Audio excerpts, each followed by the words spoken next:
A 16-year-old clocks out of her shift at a Taco Bell on a Tuesday night. She's tired. She tells her coworkers that she's heading home.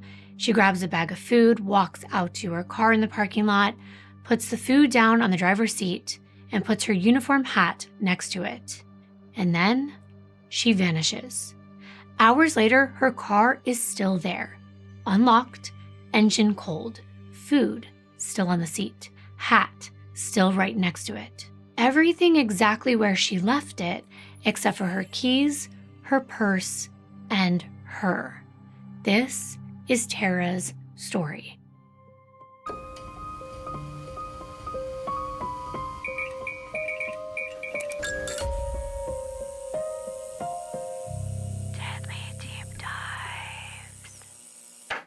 Hi everyone, welcome back to my channel, and if you have never been here before, I am Kimbyrleigha. It's nice to finally meet you.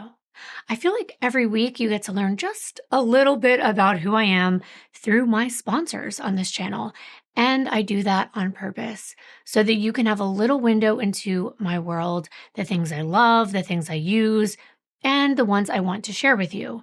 Well, this is going to be a little bit interesting because it's a little more personal. And it's something that my husband, Jonathan, did not want anyone to know happened. He lost his wedding ring. Yeah. This wasn't just any wedding ring. I had to go over the top. I had never been married before, not that it matters. But every time I would see a guy wearing a wedding band, I felt like it was just so plain, and there's nothing plain about my husband. And I guess the same thing goes for me. My ring is absolutely beautiful. He got me a salt and pepper diamond, and it's gorgeous. And I wanted something that matched for my soulmate. And that is when I stumbled upon Elysium Black Diamond. And I found the perfect black diamond wedding band for Jonathan, and I bought it without hesitation. It's actually 120 individual black diamonds inset. They're VVS quality, they're naturally sourced, and a solid black diamond inlay that cannot be scratched. And the one I picked is set in platinum. I even got it engraved with the word actually. We have matching tattoos if you've never seen them, but it has a very special meaning between us. I think his ring is just absolutely stunning. I waited months for it to arrive. Now, these rings are made of millions of pressed diamond crystals formed into a solid diamond band that becomes black due to the enormous pressure and heat. Elysium Black Diamond is rated a 10 on the Mohs scale, making it the hardest and most scratch-resistant material on Earth. So I think it is a perfect symbol of commitment. Now, this particular ring, the Helios, is award-winning, and Elysium is the one company in the world that does this. Their technology is protected by 8 patents. You can also get it with white diamonds, or you can get it set in rose gold, yellow gold, and even white gold. I presented it to John on our wedding day in a very intimate setting, not the big one that you might have seen online later. That was actually a year afterward. We had already been married, and that was our first year anniversary. But he absolutely loved his ring. But unfortunately, on the afternoon of January 8th of this year, we noticed it wasn't on his finger, and we were frantic. At first, we just thought, he left it in the shower. Sometimes he takes it off to play guitar. We checked our cameras, and I can't go into too much detail because there was an actual entire investigation with a detective and everything, but I can later on my other channel, our personal one. But we realized the last time he had it was at one of our IVF appointments. He took it off, he put it down on one of the counters in a room, and he left it there. And we don't know what happened to it. We will probably never know because unfortunately they don't have cameras. And we were heartbroken. It meant so much to me. It's so special. It's the ring meant for him. But all I knew was I had to buy another one. And I did. But at the same time, I started to learn so much more about the ring because I had never told him anything about him. And why would you? I never told him where I got it from, the price, or anything about the ring. And as I was looking at all the details, I decided to share Elysium Black Diamond with all of you as a big thank you for how amazing this company is and also making John yet another gorgeous ring. It took this long. We just got it a couple weeks ago. So from January to about, I would say the end of May. But go check them out. They have a wide selection of all kinds of amazing styles. I know that you will find one that is perfect for the man in your life. And I'm going to tell you right now, they will feel spoiled because they are if you get them one from this company. But I do want to thank them so much for wanting to sponsor one of my videos and make this video possible. But now let's get back into the case. It was after 10 o'clock on a Tuesday night in January when Kitty Munsey pulls into a Taco Bell parking lot in Fairlawn, Virginia, and she sees her daughter's car sitting out there. Now, it shouldn't be there. Tara's shift had ended hours before this. She was supposed to meet her father and her brother at a basketball game after work, but she never showed up. Her father called around, so did her friends, and nobody had seen her, nobody had talked to her, and no one had any idea where she went. Every phone call made things worse instead of better, and Tara always called. She always checked in. She wasn't the kind of girl who just disappeared without a word and vanished. So now her mother, Kitty, was there at the Taco Bell parking lot. It was freezing cold. It's mostly empty and it's quiet, the way that a busy place gets late at night when the rush is over. Kitty walked towards Tara's car, and as she gets closer, she can see that it's unlocked. She can see through the window. She could see that Tara's Taco Bell work hat and bag of food was underneath, sitting on the driver's seat, and that seemed odd. It's like Tara opened her car door, sat down her bag of food, took off her work hat, placed it on the seat, and then just stepped away and never returned. But Kitty had that maternal instinct to know that's not what happened. Kitty didn't feel like her daughter just stepped away and was somewhere with a friend. She didn't feel like there was some kind of reasonable explanation that she hadn't thought of yet. What she felt in her gut was deeper than logic. Before any evidence even existed to confirm it, she felt like someone had taken her daughter. So she goes inside, and the employees that are still there can only tell her what they knew. That Tara grabbed some food, clocked out hours ago, and they hadn't seen her since. Tara's parents went home and started calling everyone they could think of, one phone call at a time, one after the other, working through every name they had, hoping that the next person who picked up would say, yeah, she's here. She's fine. I should have called you. But every call comes back the same way. No one knows where Tara went. They knew their daughter. She was responsible. If she wasn't going to meet with her dad that night, or her plans had changed, she would have let them know.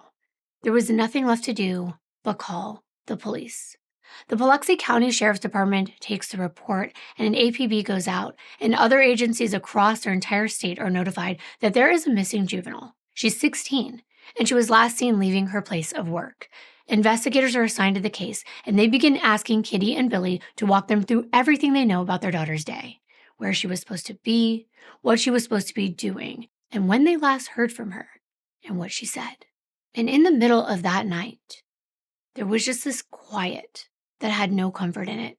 All night long, these parents were thinking their daughter was out there in the January cold.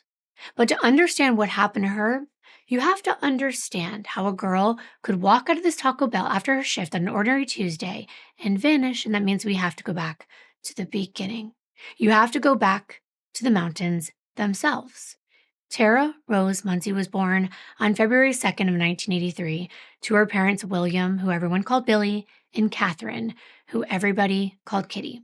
She grew up in the mountains of southwestern Virginia, and according to the people who raised her, that landscape did a lot to shape the kind of person she turned out to be.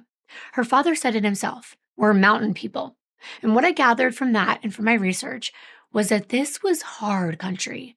The winters are relentless. The snow doesn't just dust the ground and melt off by lunchtime.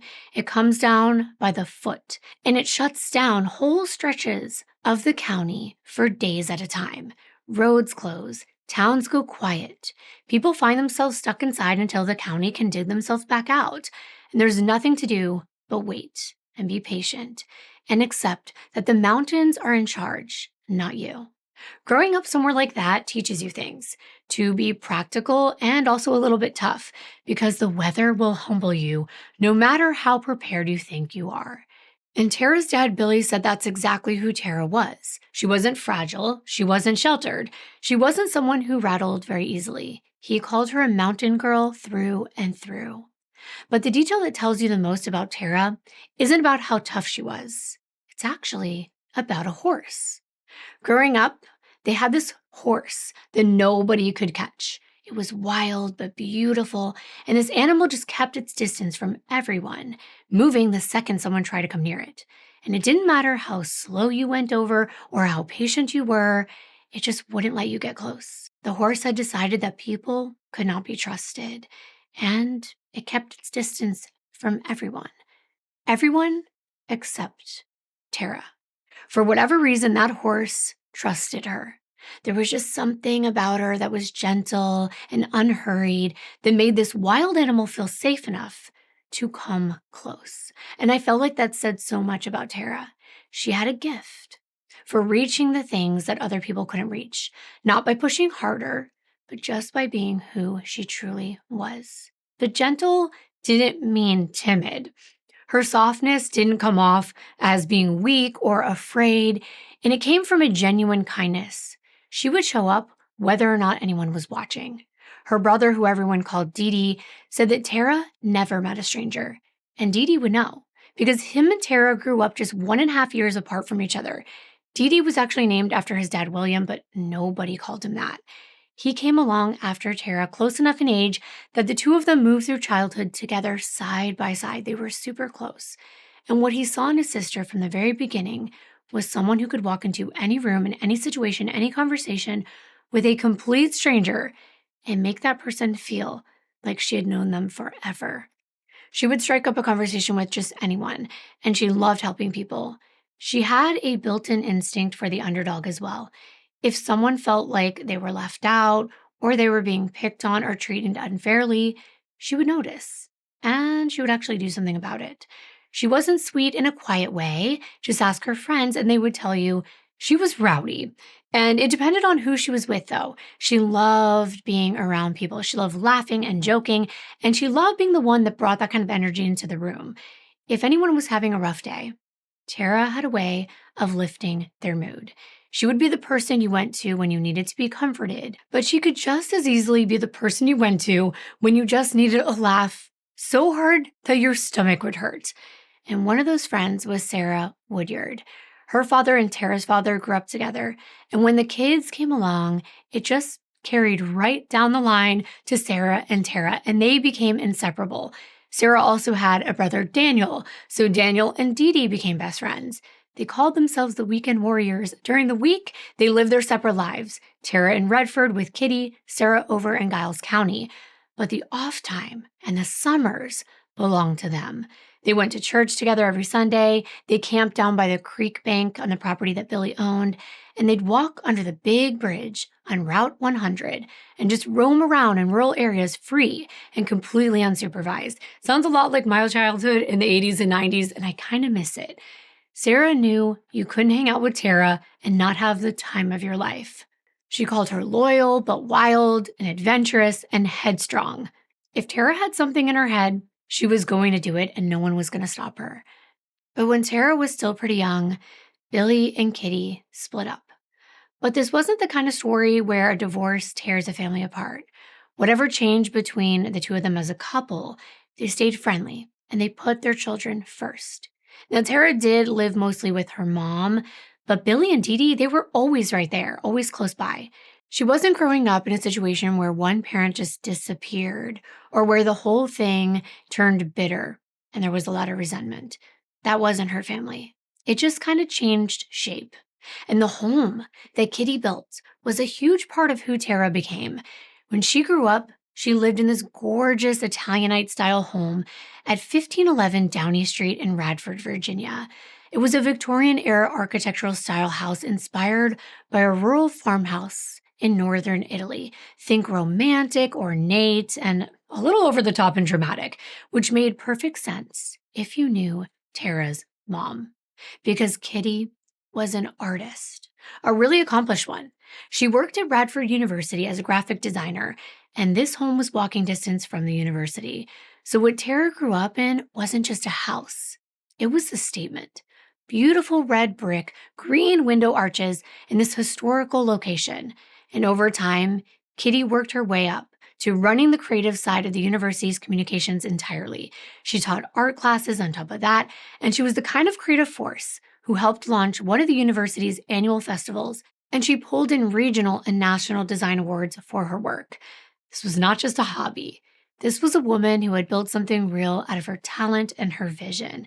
And she did it while raising 2 kids and keeping a house running. So Tara grew up in this home that ran on creativity and curiosity, and a house where art was not a luxury or an afterthought.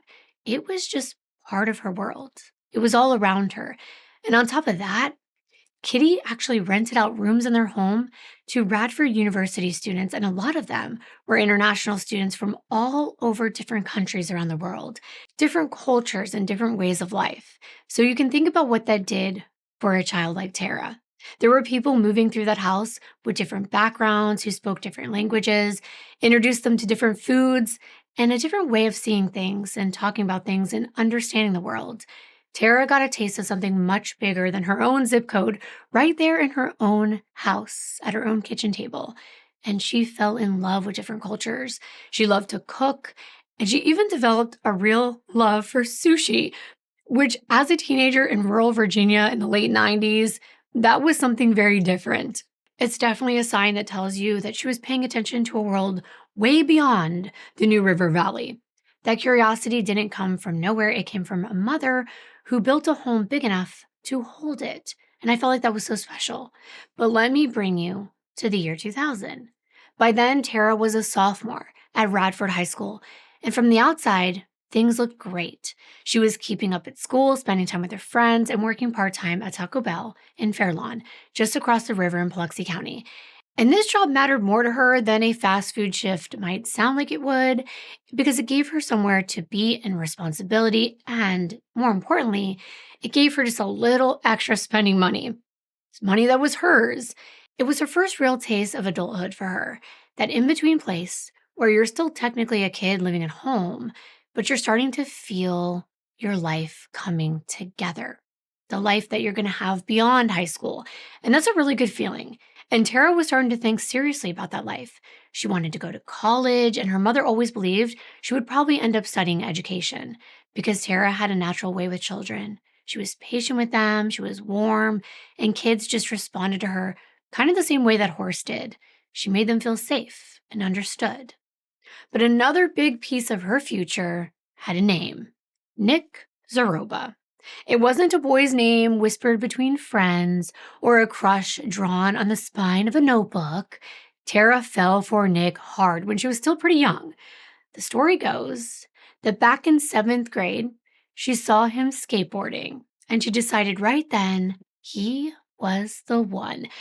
A lot of us feel that way in 7th grade. We have total certainty about someone whose last name you didn't even know yet.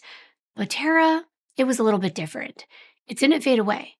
That childhood certainty grew right alongside her into a real teenage relationship. Her father described it as strong love, but the kind that ran hot and cold. Sometimes it was really great, but sometimes it was really stormy. The fast and the furious, that's what he called it. But even through some of those rougher stretches, according to Kitty, the two of them stayed together. She confided in her mother about the way she felt about Nick. And Kitty knew it was the real thing. Now, Nick was a couple years older than Tara, and he already graduated from Radford High School before she did. And after high school, he enlisted in the Navy and headed up to Great Lakes Naval Base in Illinois for training and then to serve.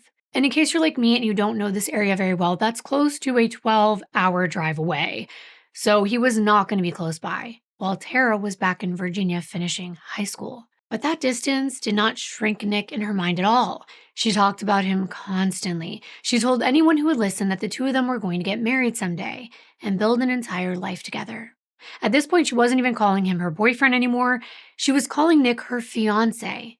There was no formal engagement, no ring that anyone mentioned, but it tells you everything about where Tara's mind was. Everyone knew Nick was her future husband. This was a girl who made up her mind, and her family knew it, her friends knew it. Everyone knew the plan was that they were going to be together. So this is where Tara was at the start of the year in 2000, 16 years old, with her whole future sketched out in front of her. She wasn't finished becoming herself yet. She was still imagining and still planning and still figuring out which part of her future were going to come true. So this is what you have to hold on to as we go forward. Tara's life was just getting started. Before we get into what happened, I need you to understand where the story takes place, because the place matters. And it matters here more than I think it usually does. And by the end, I think you'll know exactly why. So I'll paint you a picture. Tara's world was the New River Valley, a pocket of southwestern Virginia tucked down in the Appalachian Mountains. And if you've never been there, just picture a part of the country where the ridgelines roll on forever and the town sits down in the folds between them. Her family's life stretched across a few of those towns. There was Radford, the small independent town where Tara went to high school and where Kitty worked at the university. And then there was Fairlawn, just across the river in Pulaski County. And that's where the Taco Bell was. This wasn't far away. It was about an 8-minute drive from her house to where she worked. And then there was the more rural part of the county. Out past all of it were places like Bain and Parrott, little communities where the houses thin out and the woods take over. And the world gets very quiet very fast. You could spend your whole life moving between those places and never feel like you left home because they're so close together and so connected that even though they're technically separate places, they all feel like one world. New River Valley is a tight, contained world where everyone knows everybody else and everyone's familiar to them. And running through all of it, literally, is the New River, which, despite its name, is actually one of the oldest rivers on the planet. It cuts right through the valley, and alongside it was the railroad tracks.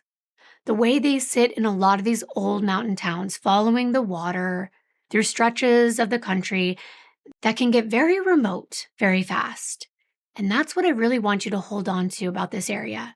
You've got the busy part, the lived-in part, where the high school is and the shopping strips and the fast food places on the main roads with headlights going by all night. And then, just a few minutes away, you've got river bottoms and back roads and railroad access lanes where you could go a long time without seeing anyone else. They're like two completely different worlds sitting right next to each other. And then there's the weather. Now, I already touched on this just a little bit, but in this part of Virginia, the winter is not the backdrop. It is a force to be reckoned with. I actually got into a law school out in Grundy, Virginia, the Appalachian School of Law, and I turned it down. Partially, well, no, actually mostly because of the weather. Now, it's beautiful in pictures, but I knew myself well enough to know that those mountains in January were not for me. So I opted to go to law school in Florida where I could wear flip-flops. And I bring this up because I want you to feel what winter was like there. The cold settles into these mountains and it doesn't let go. Snow that falls by the foot buries roads, bends trees down, and shuts the whole sections of this county off until someone can actually dig them out. People who grow up there learn to respect that because the weather can turn dangerous in a hurry, and it doesn't care how tough you think you are. So just keep that in mind because the weather is going to become a character in this story. And of course, then there's the when. This was January of 2000. We had just rolled into a brand new millennium. Y2K had come and gone. The world didn't end like everyone thought it was going to. And everyone was settling back into ordinary life. But ordinary life in the year 2000 looks very different than it does now. This was before everyone was carrying a phone, before social media, before you could just look at someone's location on an app or watch a missing person's face go viral in the afternoon when they went missing in that morning. If you wanted to find somebody, you had to actually pick up a landline and start calling around. If you wanted the community to know that a girl was missing, you printed out flyers, you stapled them to telephone poles, you taped them in store windows. Word traveled the way it did back then, person to person. And I miss that sometimes. But when I do cases like this, I'm actually very thankful that we have the technology we do. It gives us a sense of peace that we can just look down at our phones and know where our loved ones are. But at least in a place like the New River Valley, word of mouth actually worked because, like I said, everyone knew everybody else. And that's not some kind of cliche. It was actually true. It's the kind of valley where your high school teacher actually knows your mom personally. They probably went to school together. Where the woman working at the grocery store was actually like one of your dad's teachers when he was younger. Where running into someone you know isn't just a coincidence, it's completely normal. Which means that when something good happens, the whole community gets to celebrate with you. And when something terrible happens, the whole community feels it all at once. As far as Tara knew, this was going to be an ordinary week. And I think that's why I always mention that in videos like this, because it scares me the most. Because we just never know. We never know when the last ordinary day is going to be. We just go through our week the same way we always have, and we don't know. And that's terrifying. While Nick is stationed up in Illinois, life carried on the way that it did for the 16-year-old girl. School, friends, shifts at Taco Bell. And another way that Tara filled her time was babysitting for a family friend of Nick's, Jeffrey Thomas. And Jeffrey was also someone very important in Nick's life. He had dated Nick's mother, Debbie, for a long time. He called Nick his son. And before Nick left for the Navy, the two of them spent almost every single day together. And when Nick had to ship out, Jeffrey was the closest thing he had to a father figure. So when he had to go away, he did what a lot of young guys do when they also have to leave someone they love behind. He was really worried about Tara. And he turned to the man in his life and he asked, "Can you look out for her while I'm gone?" And Jeffrey, of course, said yes. He had a daughter that was 6 years old, and Tara was wonderful with her, so it worked out perfectly. When Tara wasn't pulling a shift at Taco Bell, she would be over babysitting. But now comes the part that I have been dreading. We have to talk about Tuesday, January 25th of that year, 2000. By every account, it started out as most ordinary days do, which I told you is its own kind of cruelty, because there was nothing about that morning to warn anybody that something would go wrong. No premonition, no bad feeling that made anyone hold on a little longer at the door and hug Tara harder. Tara had school. She had a shift at Taco Bell afterward, and that was it. She was planning on coming home, going to bed, and starting the next day the same way. Tara went off into it the way that she had 1,000 times before. But then that afternoon, her dad, Billy, had called her work, and he asked her if she wanted to meet up afterward for a basketball game. She said yes. Now, this was last minute, but that's also completely ordinary. A father and daughter just making a plan together. He said, "Just come find me and Dee Dee after work," and she agreed. And then the evening came along.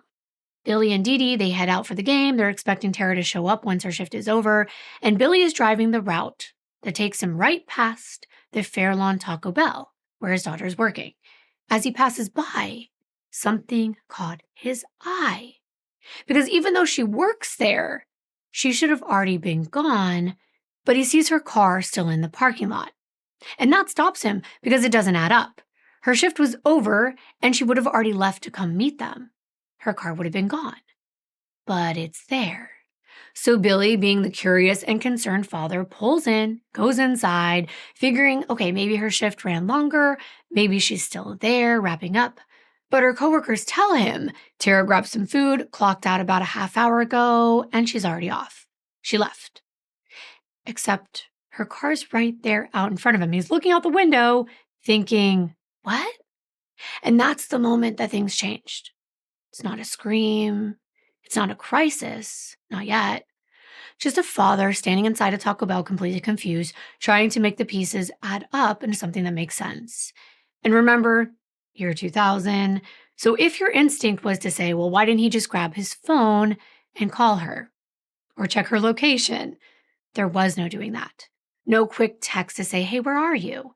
In that moment, standing in the parking lot, there was no fast way to find Tara. There's only the fact her car is sitting there and she's not. So from that moment, this evening isn't about a basketball game anymore. It's about finding Tara. Now, on the other side of town, Kitty is starting to feel the same dread, but much later.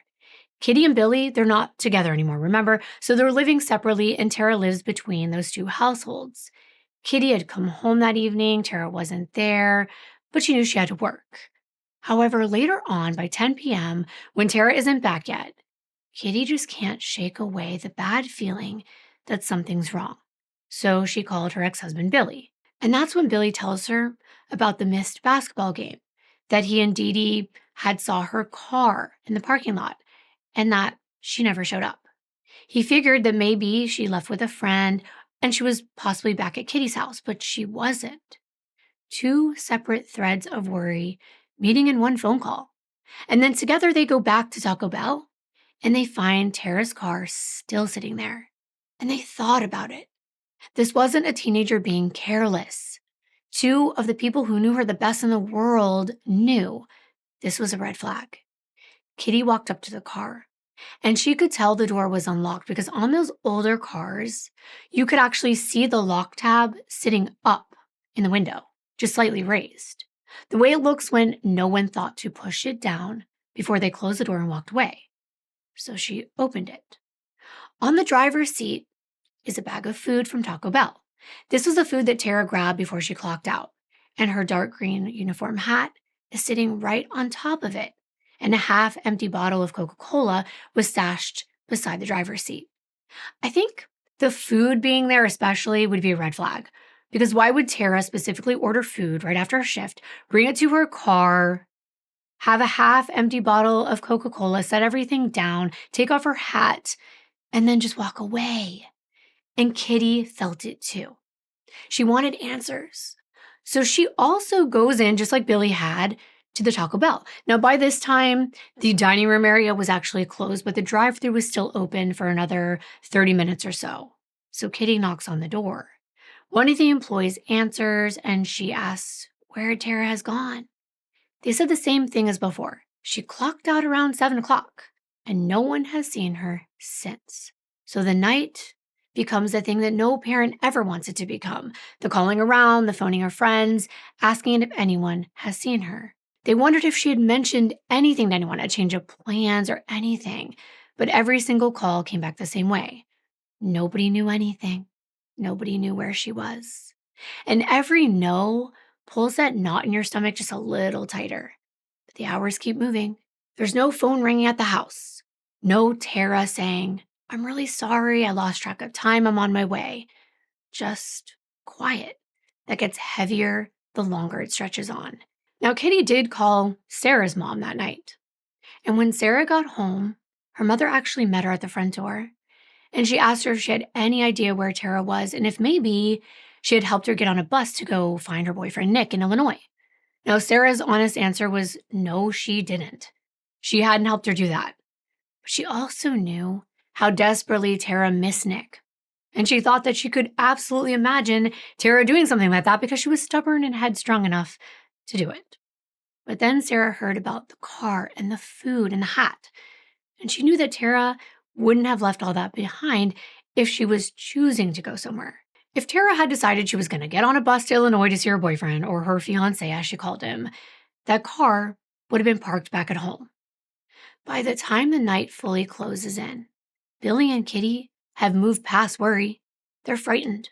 They stayed up nearly all that night. And when morning came on Wednesday, January 26th, nothing had changed. No call, no Tara. Just the same impossible fact waiting for them in the daylight. So they had to do the only thing left to do, call the police. Kitty made that call. She reported her 16-year-old daughter missing. Investigators actually come out to the house. They go out to where her car was. They're looking for any signs of a struggle. There was nothing obvious telling them what happened. And with a missing juvenile and a fiancé stationed out of the state, of course they had to consider the possibility that she was lonely and that she ran off to be with Nick. But that sounds wrong to everyone who knew Tara. But the investigators have to check. They have to keep every possibility open. That's their job. And one of the first people they would have checked anyway was Nick. They always do. They contacted Nick's commanding officer at the base. Nick hadn't left. He had been there the entire time. And when Nick was asked when he spoke to Tara last, he said, a day or so ago. Investigators then checked airlines, bus terminals, looking for any record of Tara purchasing a ticket or making travel arrangements to get out of Virginia. They found nothing. No ticket, no reservation, no trace of her trying to go anywhere on her own. And there was something else that made the runaway theory fall apart almost immediately. Tara hadn't used any money. Now, I will come back to this, but I'm talking about substantial amount of money. She didn't purchase any tickets. There wasn't any significant activity of any kind after she disappeared on her bank statements. The family already knew all this, of course. They knew their daughter. They both knew something bad had happened. They just didn't know how or what. When investigators sat down with Kitty and Billy, they asked them to walk them through everything they knew about Tara's day. Kitty started with what she found when she got home. Tara's backpack was there, which meant that sometime after school, Tara had come home like she was supposed to. She had been in that house. She had dropped off her things and left again. And when Kitty checked the answering machine, there was a message waiting. It was Tara's voice, casually explaining that she was heading to a friend's house before her shift started. At the time, that message was reassuring. Tara had checked in. She let her mother know where she was going, what she was doing, and there was nothing in her voice that sounded wrong or anything to worry about. So Kitty had gone about her afternoon, expecting her daughter to come home after work the way she always did. That was the last time Kitty would ever hear her daughter's voice. And we know she made it to work. And remember when I talked about her bank statements and I said nothing substantial came out? Well, before arriving at work, she stopped at the bank and took just $5 out of her savings account. For what reason? Nobody knew. But afterwards, she reported to work for her shift, and the trail stopped in that Taco Bell parking lot after she clocked out. There were so many theories. Did something catch her attention? And she walked off. And maybe the weather got so bad so fast that somehow she lost her bearings. It was brutal out there. Could she possibly be injured somehow? Maybe the snow was so heavy that a car hit her, and she's in a ravine somewhere nearby. And then the community showed up. Missing posters went up all over the region. Tara's face, her description, blonde hair, blue eyes, 5'5", 110 pounds. Last seen leaving the Fairlawn Taco Bell on the evening of January 25th, wearing a yellow Taco Bell t-shirt. Now, this wasn't any Taco Bell t-shirt either. It was very distinctive. Rather than the standard corporate uniform, she had on a promotional t-shirt. It was the promotional track event shirt from when Taco Bell was the title sponsor of NASCAR's prestigious late model stock car race, the Taco Bell 300, which was held at the Martinsville Speedway in Virginia. So this particular shirt had a black and white checkered flag on the left side with the Taco Bell logo and 300 underneath. The flyers went up everywhere, storefronts, telephone poles, bulletin boards, anywhere that someone could see them. The family was offering a reward. They spoke to the media. They pushed to keep Tara's name and her face in front of people because keeping her name out there felt like the only thing they could do. Searchers went out on foot and from the air, covering the terrain around where Tara was last seen. A website even went up to collect donations. Counselors were made available at the high school for any students who were struggling to process the fact that one of their own was just gone. And then the snow came down. Within 24 hours of Tara's disappearance, it came down hard and heavy and serious. It covered the roads and it made everything harder. Every hour of new snow was another layer between the searchers and anything that might be out there waiting to be found. Billy stood at the window. He said he looked outside and he prayed. He asked God to wrap a blanket around Tara and keep her warm, because the thought of her out there somewhere in that cold, alone and scared, unable to get home, was the kind of thought that made chills run down your body even if you were inside and in a warm home. Speaking of which, at the house on Downey Street, Kitty kept the lights on from dusk until dawn every single night the house stayed lit. She hung a banner outside that read Tara's Hill. It was her way of saying, if you're out there, if you're trying to find your way back, we're here. The lights are on and we're not going anywhere. And in this mountain culture, a hill or a high point is often associated with watching and waiting. You climb to high ground to see farther. Keeping a light on at the top of the hill is an old beacon concept that sailors' wives did. Families of miners did it too. A light on a hill can be seen from a distance. If Tara was out there somewhere trying to find her way home, a lit house on elevated ground on Downey Street would be her beacon. Something about that honestly got me so emotional just picturing this mother using her own home as a beacon. The days were passing though. Tips were coming in, they were followed up on, but they went nowhere. That weekend, Tara's case was actually featured on America's Most Wanted, and even more tips came in, but none of them led to Tara. And I thought that I should mention her close friend Sarah and how she felt. That first week, she was mad at Tara. She was like, when she gets back, I'm going to kick her butt for being gone and not letting us know where she is. Sarah walked around convinced that Tara was fine, that she was just being Tara. She didn't believe anything terrible had happened, and she wasn't alone in that thought.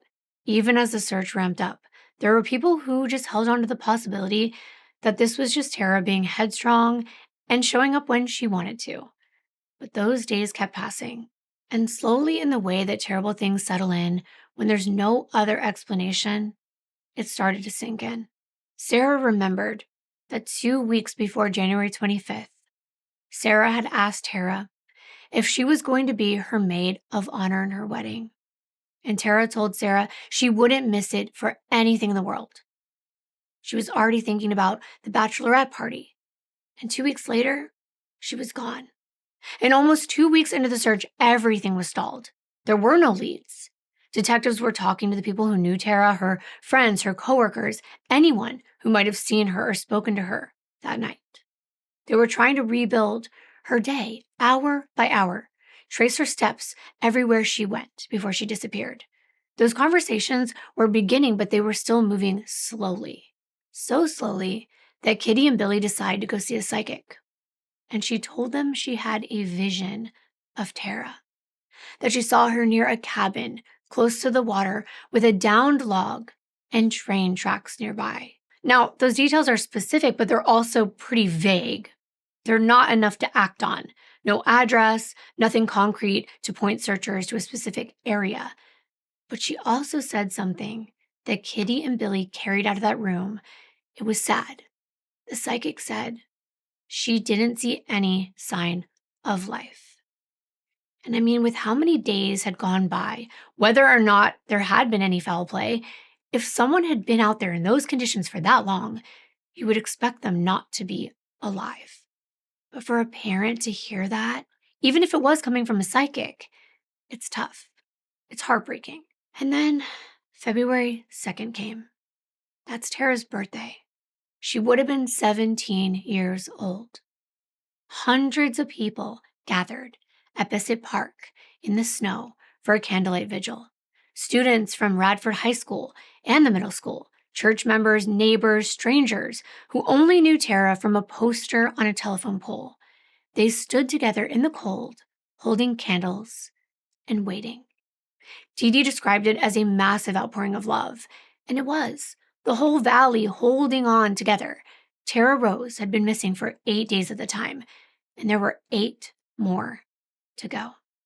But by February 10th, Tara, missing 16 days. 16 days of searching, 16 days of posters and phone calls and tips that went nowhere. And with snow still coming down, a local resident, Greg LaFawn, had done something. Now, he had been following the news, the case, this entire time. He actually knew Billy. They went back years and years, the way people do in a place like this, where everybody's lives are just braided together whether they planned it or not.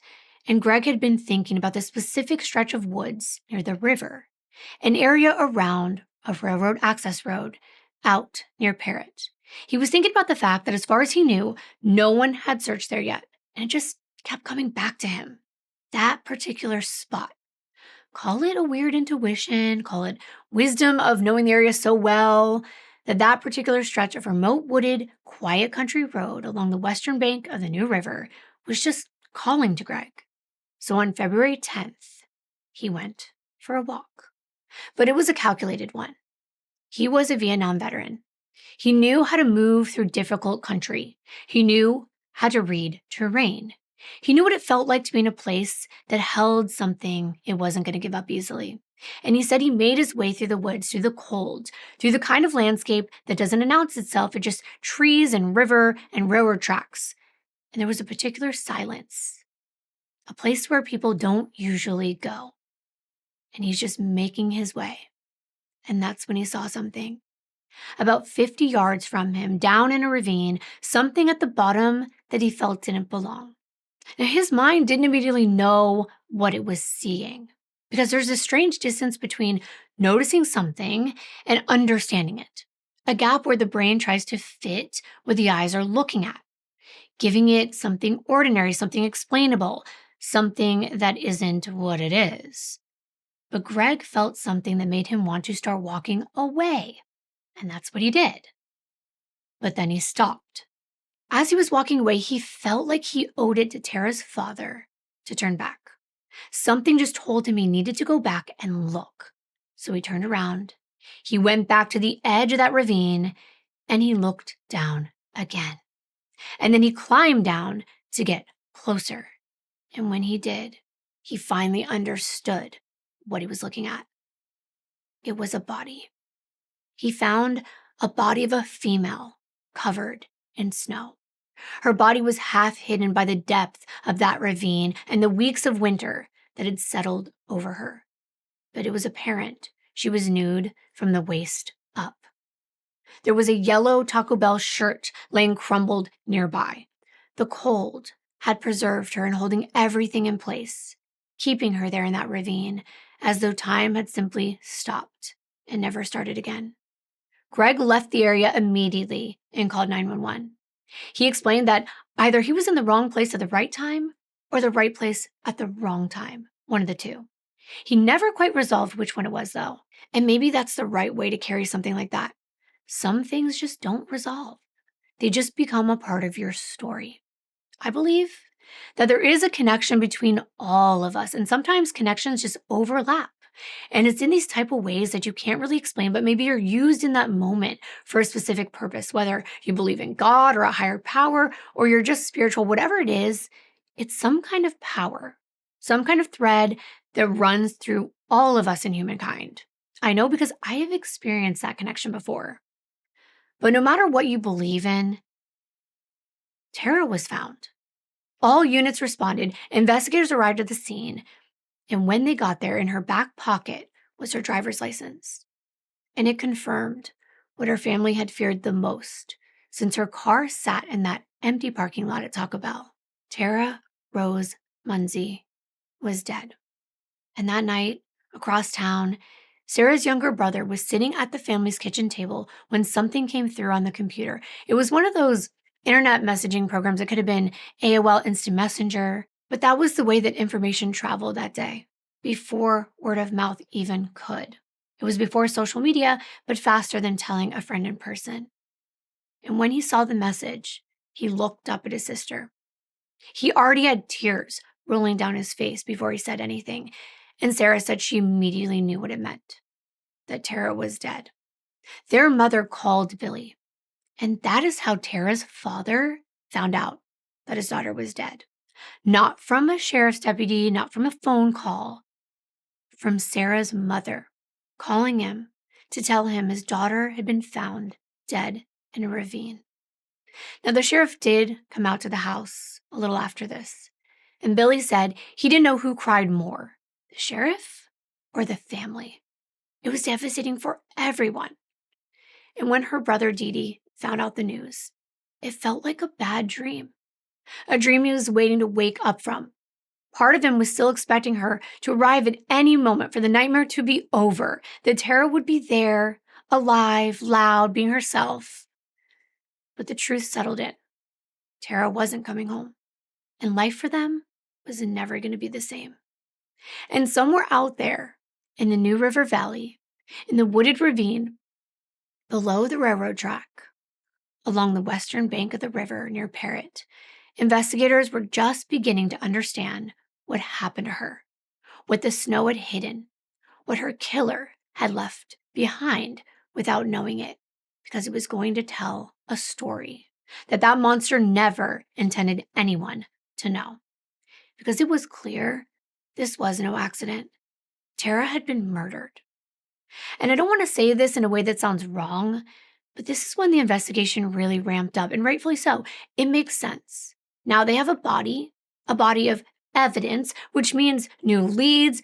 It's also now a homicide investigation, not just a missing persons case, which means dedicated detective, resources for a more robust investigation, and the power to carry it out. The area where Tara was found was not the kind of place that would give up those secrets easily, though. This was this vast ravine below a railroad access road in Parrott, a section of this county hidden from any road or path that a person might just travel by accident, meaning this was not somewhere you just stumbled into. This was someplace you had to know, the kind of place that exists in the backcountry of mountain towns, maybe familiar to locals, but invisible to everyone else. It was tucked deep down into a gully, deep enough that a person at the top could look right past it and never see what was at the bottom, with no way to be aware that a body had been down there for over 2 weeks. Except, I want to point out that the psychic did say she saw a downed log and it was near the railroad tracks and there was water. She wasn't wrong about that. And she wasn't exactly right about a downed log, but maybe her perspective was different.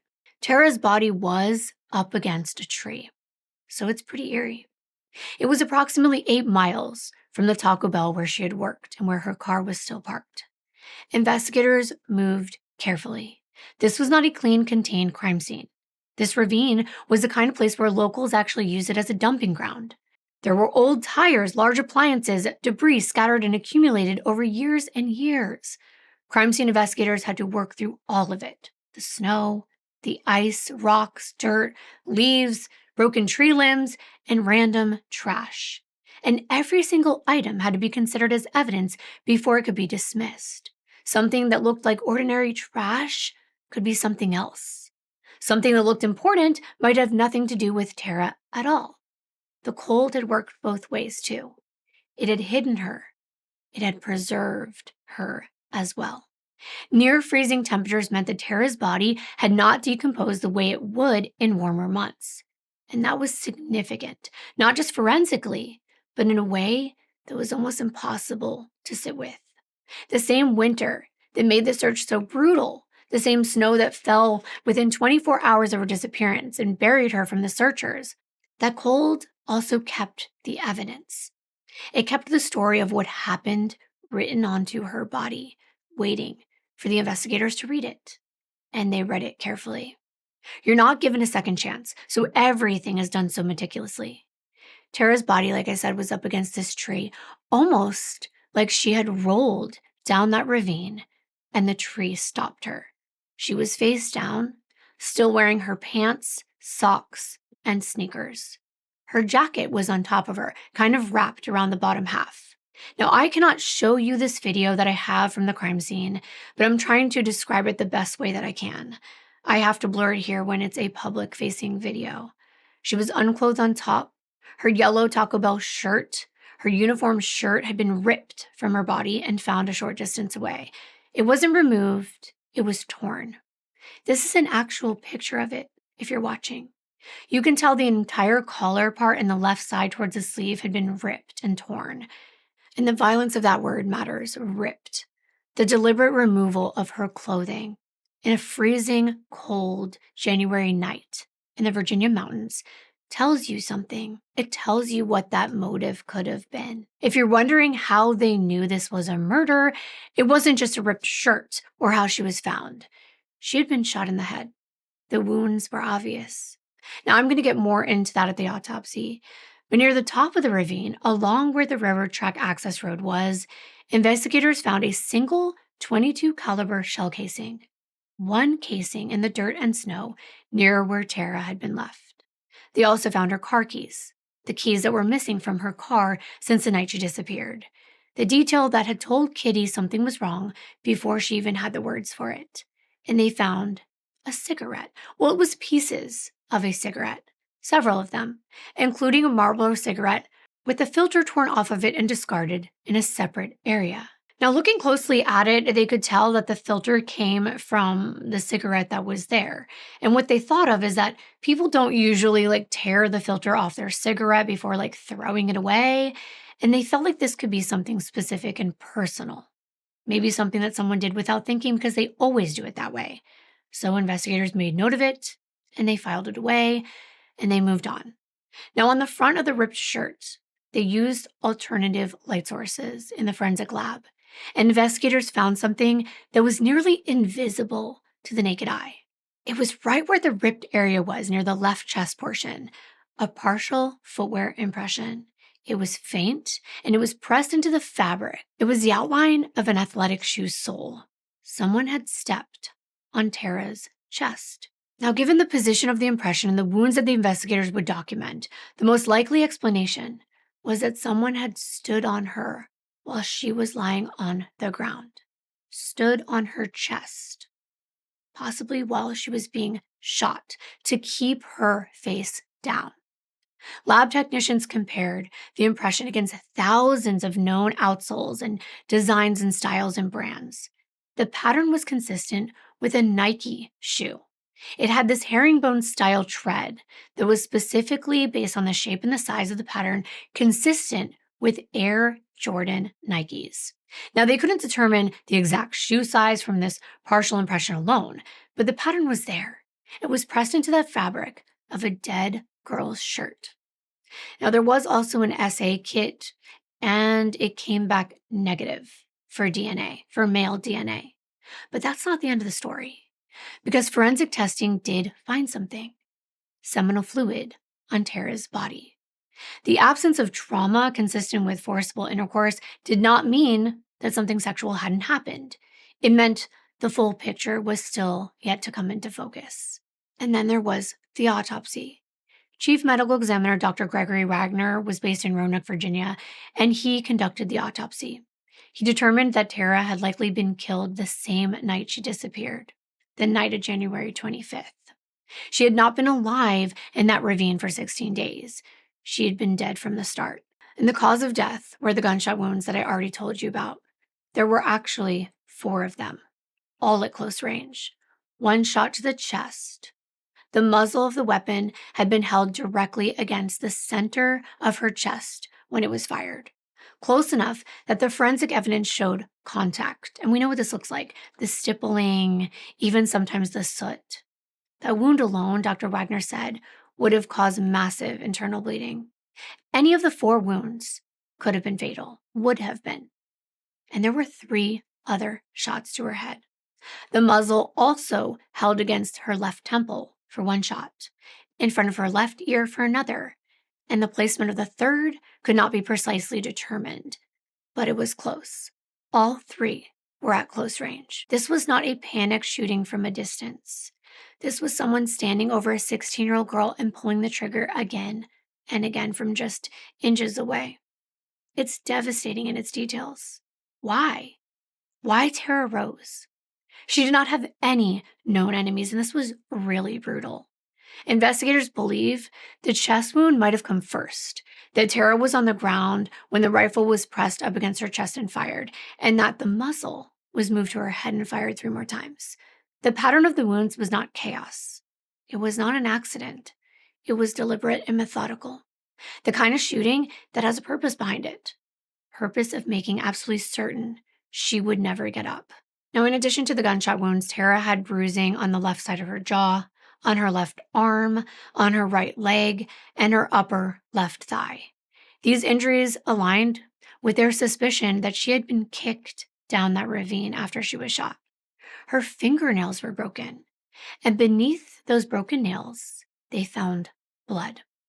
Her nails had torn, not from the fall, not from being in that ravine, but from fighting, from grabbing and scratching and resisting with everything she had.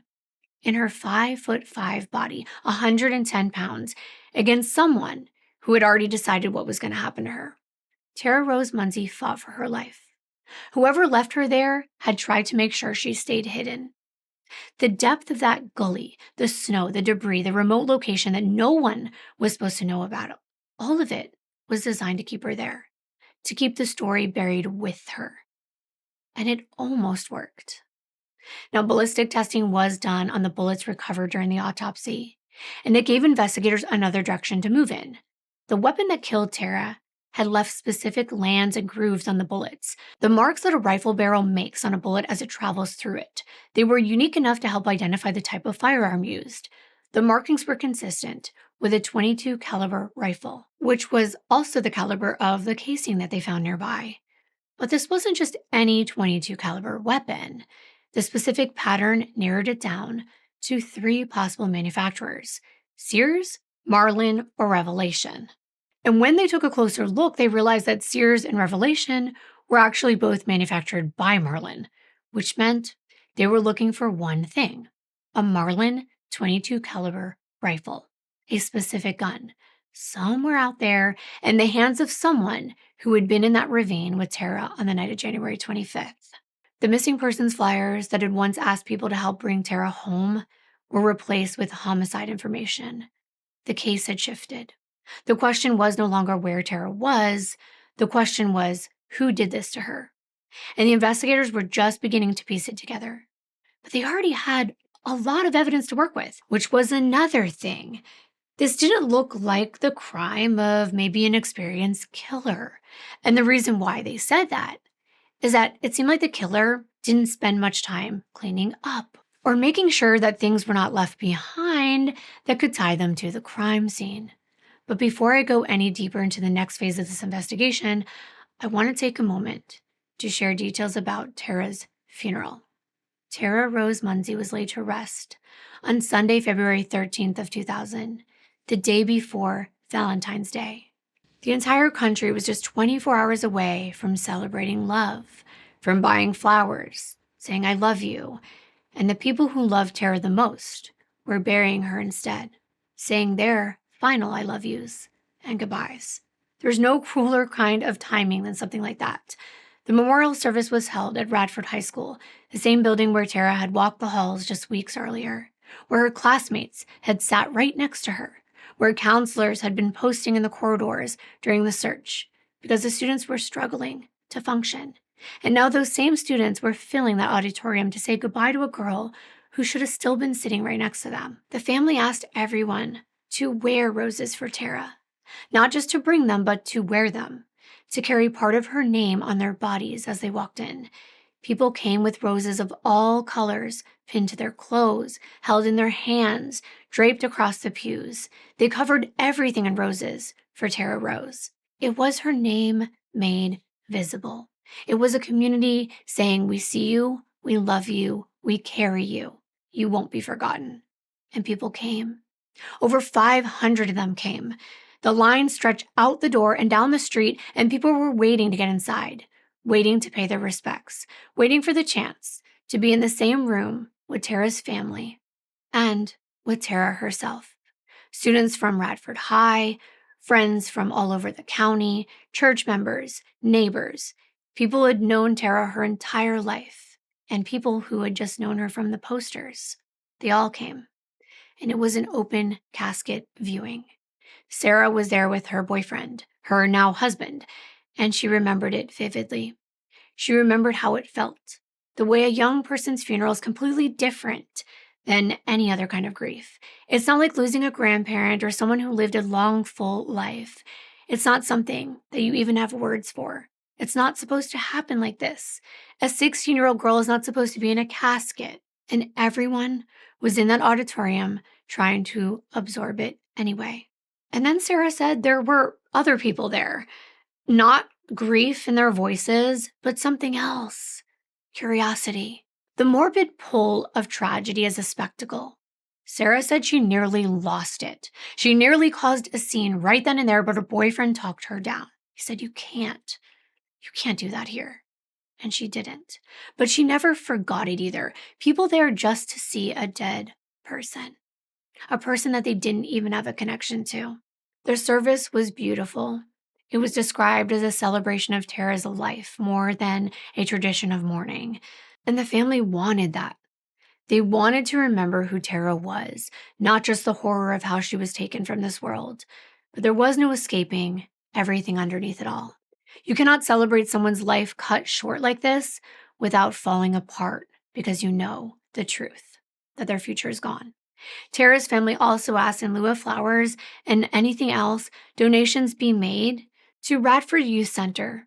And even in their grief, even in their worst week of their lives, they were thinking about other young people, thinking about giving to other kids in New River Valley.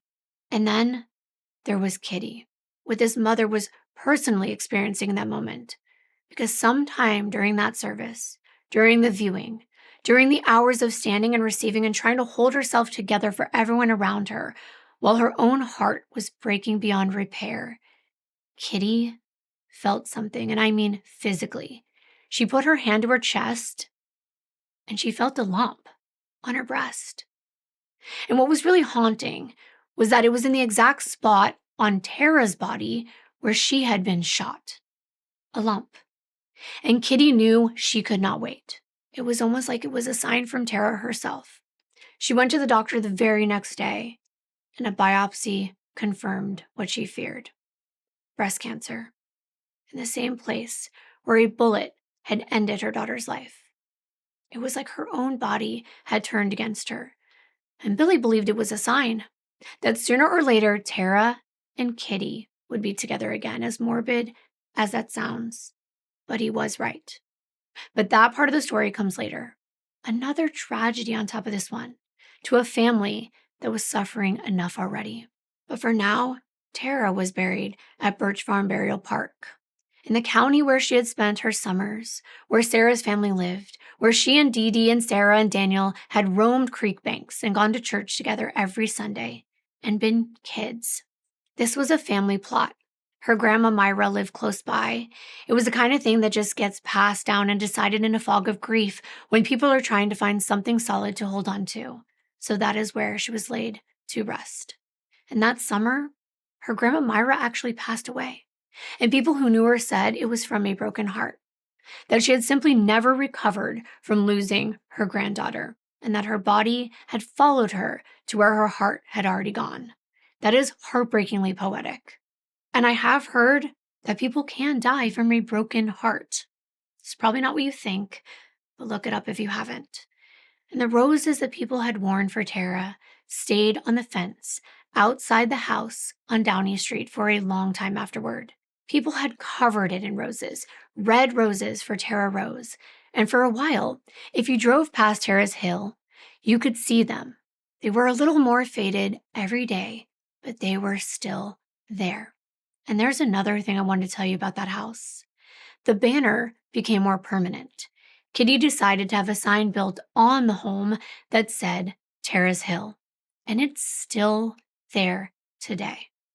But now let's turn to the investigation, what Sergeant Billy Ritter was facing, because he took the lead on this case. Ritter went back to the beginning, not to the beginning of the search, the beginning, January 25th. He needed to know about every hour of that day, every person Tara had seen, every place that she had been, every conversation she had. They needed to rebuild her Tuesday from the moment she walked out her door to go to school, all the way until the moment that her car was found sitting in that Taco Bell parking lot. And he needed to find the gap, the place where Tara's day stopped making sense. He went back to all the people who knew her coworkers at Taco Bell. They were interviewed again, and they confirmed what they had said from the beginning. She worked her shift. She seemed tired, but that was about it. She clocked out, got some food, and said she was going home, and walked out the door. That was the last time they saw her. Nothing in those conversations had changed. But then the investigators went back to Tara's friends, the teenagers who had spent time with her that day in the hours before her shift. And that's when the story began to change. Remember the answering machine message that she left for her mother? She said, "Hey, I'm hanging out with some friends after school, and then I'm going to go to my work shift." Well, all those friends were located and interviewed. And the first time around, they were scared. They were kids. They're young. They're sitting across from detectives. And they were holding something back because they were afraid of what happened if they told the truth. And that fear had cost everyone 2 weeks. Now, with Tara found and the case fully opened, investigators had no choice but to press harder. And this time the truth came out. On the afternoon of January 25th, Tara had not just stopped at a friend's house before work. She had gone to the apartment of a man named James Mode. Now, she had not been there alone. There were other people there, friends, people she knew, and they spent that afternoon doing something they didn't admit the first time. They were smoking weed. That's what the teenagers were holding back. Not because it changed what happened to Tara, not because it made her responsible for anything, but because they were just teens. They were young, they were scared. And they made the choice that scared kids sometimes make to protect themselves first and figure out the rest later. But Sarah would say for years afterward that it always sat badly with her. That if those kids would have just told the truth from the beginning, investigators might have gotten to the real story much faster. Because there was more. Because the marijuana hadn't just come from nowhere. James Mode's apartment hadn't been some random gathering either.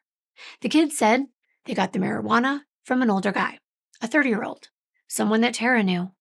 It was actually Jeffrey Thomas, the guy she babysat for, Nick's father figure, that guy. Well, investigators don't know him. They had never heard his name before, but the teenagers told them he had been there that afternoon and that he was connected to Tara's circle. So they began asking around about him, and specifically why he would be providing weed to minors. They also wondered why this older man was even hanging out with teenagers to begin with. And they find out what I already told you. He's not a stranger. He was connected to Tara through her boyfriend or fiancé, Nick. Jeff dated Nick's mother, Debbie, for years. He was close to Nick, close enough that he called Nick his own son. Investigators are speaking to everyone who's close to Tara, so of course, Jeffrey will be no exception. He knew her. He was there that day. Maybe Tara told him something. Maybe he saw something that day, noticed anything suspicious. Everyone close to her had been brought in. And it turns out, investigators realize police had already spoken to Jeff right away, early in the investigation on January 28th, 3 days after Tara disappeared. He already told them he had been at James's apartment that afternoon with Tara and with the others. They had met with him again the next day to fill in even more details. And at the time, those conversations had been part of a broader effort to piece together Tara's day. And Jeff had just been one more name among them. But those were the police. These are the homicide investigators. And now with the fuller picture emerging, they want to talk to him. So on February 10th, the very same day that Greg had found Tara's body, Jeff actually came in for a more official interview. And this time, the conversation was different. Tara had been found. She was dead. She had been found murdered. And investigators needed to know where Jeffrey Thomas had been on the night of January 25th to either rule him out or label him as a potential suspect. And Jeff was cooperative. He was adamant he had done nothing to Tara. He even said that he and Tara left James's apartment in opposite directions because their cars were parked facing different ways. He didn't even know where she went after she left. And he said he was not in contact with her later that afternoon. As for his alibi, he told them he spent the night at his girlfriend's house. They asked him if he owned a firearm, and he said he did not. When asked if he knew anyone who did, specifically a rifle, he said yes. A guy named Kevin Williams, a bricklayer in the area, who Jeff was acquaintances with. So investigators went to track Kevin Williams down. Meanwhile, as all of this is unfolding, a separate thread had briefly been pulled in a different direction. Several people mentioned that during Tara's shift, she'd been working the drive-thru at Taco Bell, and 2 men had driven through, and they had some kind of exchange with her. Now, the details were vague, but there was a dispute, words were exchanged, and Tara was not happy. So, of course, for due diligence, investigators got in touch with these 2 men, and they were former employees from Taco Bell. They would have known when Tara would have been off work that night, and they could have continued their argument later in the parking lot. But detectives looked into them, their alibis, and they found nothing connecting them to what happened to Tara. So that lead went nowhere. And next they're speaking with Kevin, Jeff's friend who supposedly owned a rifle, which, by the way, wouldn't have been that weird. It's pretty ordinary in a mountainous area like this to own a firearm. But right away, Kevin's defensive, and that's never a good look. He eventually admits he does own a .22 caliber rifle. the same caliber weapon that was used to kill Tara. And it was a Marlin brand rifle as well, which, if you recall, was the same brand the investigators narrowed the ammunition down to. Kevin went even more specific and said his rifle had a gold trigger on it. So it was distinctive, and the reason why he was being so detailed wasn't exactly to solve Tara's murder. It was because Kevin claimed his rifle had been stolen. That sounds convenient. A weapon that matches the exact model and style that killed a local teenager happened to be stolen from him. Investigators aren't buying it. But they asked Kevin the last time he was in physical possession of his firearm, and he says he thinks it was back in December of 1999, so roughly a month before Tara's murder. And he says he hasn't seen it since. But pointed the finger back at the man who sent the investigators to his door to begin with, Jeffrey Thomas. Now it's a he said, right? Kevin now claims the last time he saw his rifle was when he and Jeff went out hunting. They had taken 2 rifles that day, one of which was Kevin's .22 Marlin. Kevin said when they returned to his driveway later that night, it was real icy and it was wet, and he was worried about carrying the rifle and slipping. So he left it in Jeff's vehicle, expecting that he would get it back the next time he saw him. But they hadn't connected, so he never got it back. So now, investigators go back and they confront Jeffrey with what Kevin told them. Jeffrey thinks back, and eventually he acknowledges that yes, he remembered Kevin had left his .22 caliber Marlin rifle in his car. But according to Jeffrey, he didn't have it. Kevin had asked for it back, and Jeffrey said he handed it off to their mutual friend, Leonard Dalton. He thought that Leonard had already given it back to Kevin. He doesn't know where it is now. It's getting more and more convoluted, right? Doesn't it always? Because then Leonard claims that exchange never happened. Investigators don't know if they're even wasting their time on a gun that could possibly have nothing to do with this crime. So they get an idea. They go back again and speak with Kevin. Did he happen to possibly have, any spent shell casings from the rifle, any ammunition, anywhere he recalled shooting it? Because even if they don't have the gun, if they had used casings, those could be compared to the one at the crime scene. And they get lucky.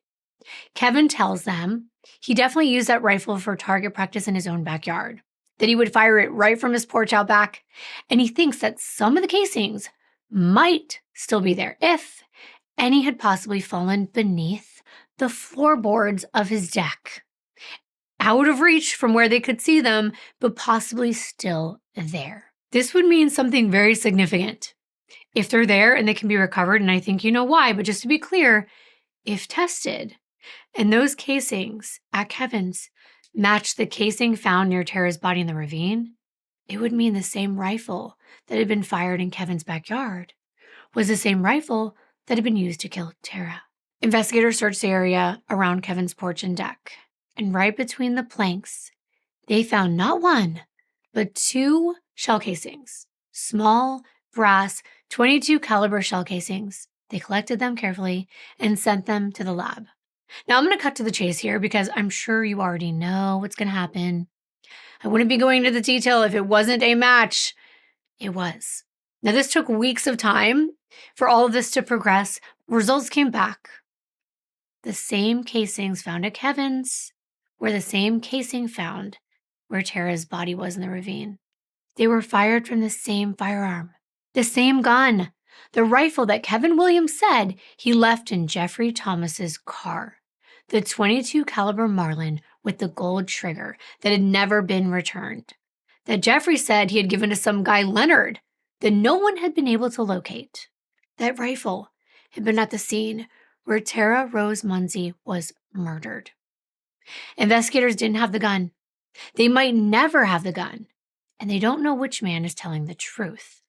But since Jeffrey was closer to Tara, the investigators start digging deeper. And it turns out Jeffrey did have a criminal record.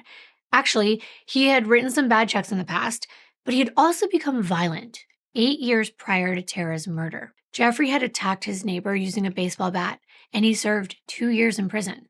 And after that, he was separately charged with being a felon in possession of a firearm. But by the fall of 1999, he had completed his probation. Now, though getting in an altercation with a neighbor and killing a teenager that's dating her girlfriend's son are definitely different, the investigators still don't know what direction to go in. So they look back over all their files, and something stood out. Recall how cops had initially interviewed Jeffrey on February 10th? And I told you that was the same day that Tara's body was found. Well, the case was still unfolding. No information had been given to the public. And this interview had been scheduled when the cops were merely gathering information for Tara's missing persons case. It had not shifted to a homicide investigation at that point. However, the notes show that when the cops simply asked Jeffrey if he had been to the railroad tracks lately, since they had just become aware that Tara had been located in a location near railroad tracks. And Jeff's immediate response was, "I have not killed nobody." But they hadn't asked Jeff if he killed anyone. At that point, no autopsy had been conducted, no formal identification, nothing. So it seems like a big red flag that Jeff was already defensive. Plus, he gave a conflicting alibi too. He told cops he spent the night at Kevin Williams. You know, the guy that he then said had the rifle? Not his girlfriend's house. And it turned out Jeffrey Thomas wasn't dating Debbie anymore. They broke up. So where was he the night that Tara was killed? Well, that's where another woman comes into this story. One that investigators don't even need to track down. There's something else that happened.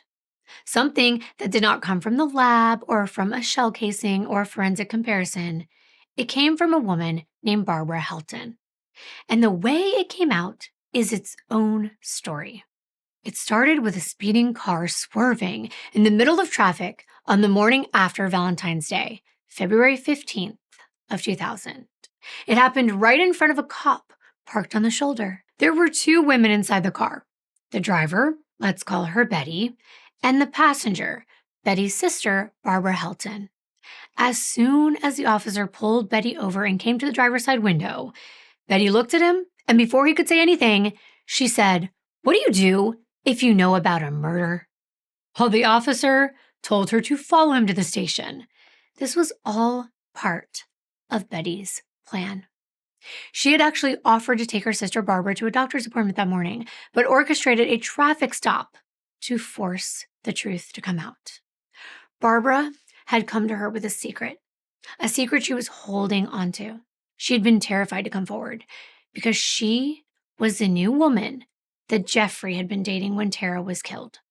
Barbara had only known Jeffrey for a month at the time, 1 month. She still wasn't exactly spilling all the details about what she knew in this initial interview. It wasn't even her idea to come forward. But what she did divulge was that Jeffrey had been a mess after his breakup with Debbie. They met, they started seeing each other, and he randomly showed up at her door at 6:30 in the morning on January 26th. So he did not spend the night at her house like he said he did. That was a lie. His whereabouts were entirely unaccounted for on the night Tara was killed. And he shows up to Barbara's house hours later in a panicked state with mud all over his shoes. Now, it wasn't the whole story, not yet, but it was enough. Combined with the evidence collected from the crime scene, the interviews with Kevin Williams and Leonard, and now what Barbara had given them, they were able to get a warrant to search Jeffrey's car and to take samples of his blood and his saliva, as well as collect his clothing and get hair samples from him. They executed that search warrant the very next day on February 16th. First, they searched his gold 1991 Nissan Stanza. What they were looking for was anything that connected Jeffrey to Tara and to the crime scene and to the night of January 25th. They needed the physical proof, not just a weak alibi and muddy shoes. Inside that car, investigators collected 10 loose hairs. Just loose strands, the kind that accumulate in a car over time, catching in the upholstery and the floor mats and the spaces between seats. 10 hairs. Pretty unremarkable on their own. But when those hairs went to the lab, 3 of them came back consistent with Tara's hair. 3 of them matched DNA markers. 3 strands of Tara Rose Munsey's hair in Jeffrey Thomas's car. But we already know she regularly spent time with him and his daughter. Surely he drove her to his home, that she had been inside his vehicle over the past few years. That didn't exactly prove foul play. I'm sure you know that you can't confirm that a loose hair belongs to someone unless the root is still attached.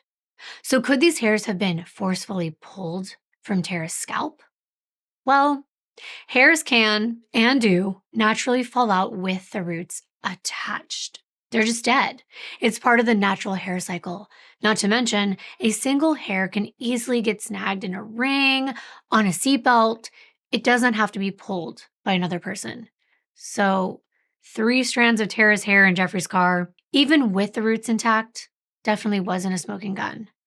But they also found his shoes, a pair of sneakers, and they happened to be Nike Air Jordans. And they had the same type of herringbone style tread as the footwear impression on Tara's shirt that was found at the crime scene.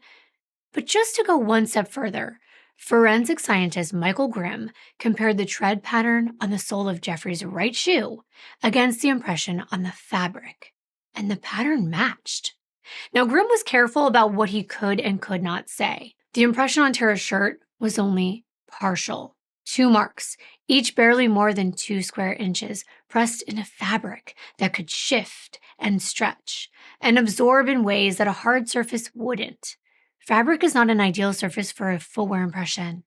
He couldn't say with absolute certainty that Jeffrey's specific shoe had made that mark. He couldn't identify individual wear characteristics that would have made it a definitive kind of match. But what he could say was that the pattern was consistent, that the shape and the size matched the herringbone tread on the sole of Jeffrey's Nike Air Jordan. However, think about the attorney, the district attorney, and how they're going to view this type of evidence. Sure, matches are great, but that could be argued away. A defense attorney would rip apart the Nikes, especially Air Jordans at that time. They were very popular sneakers. Not only that, the herringbone pattern is simply a zigzag design, which is a classic and highly effective basketball traction pattern. It's used on countless styles of Nike shoes. But the pattern does vary in depth, width, and density from style to style. But the impression on Tara's shirt, it could not account for those differentiating factors. Remember, it's fabric, so they needed more. Plus, any good defense attorney, and even maybe a bad one, could argue that Tara could have left her shirt behind at Jeffrey's, maybe when she was babysitting, and maybe he had just simply stepped on it while it was on the floor, or another similar scenario, because they could not tell when the shoe print was made, even though it was very likely that it occurred, as the medical examiner stated, while someone stood on Tara while she was on the ground. After all this, though, the investigators brought Barbara back in for a second interview. They were hoping that all this evidence in front of her would make her tell them more about what she knew. Because from what Betty said, Barbara knew about Tara's murder, but she stuck to what she had already offered. No new details linking Jeffrey to the crime. So they kept digging. And that's when someone came forward, Major Mike Alderman. Now, he works with the sheriff's office, but he makes a connection, a seemingly simple one involving a cigarette. Now, remember back at the crime scene in the ravine where Tara was shot, investigators had collected cigarette pieces.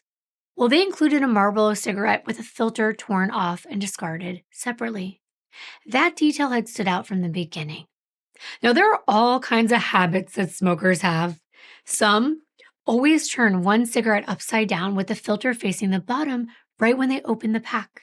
It's a lucky cigarette. This was actually an old World War II tradition to represent the last cigarette they would ever smoke if they survived the war.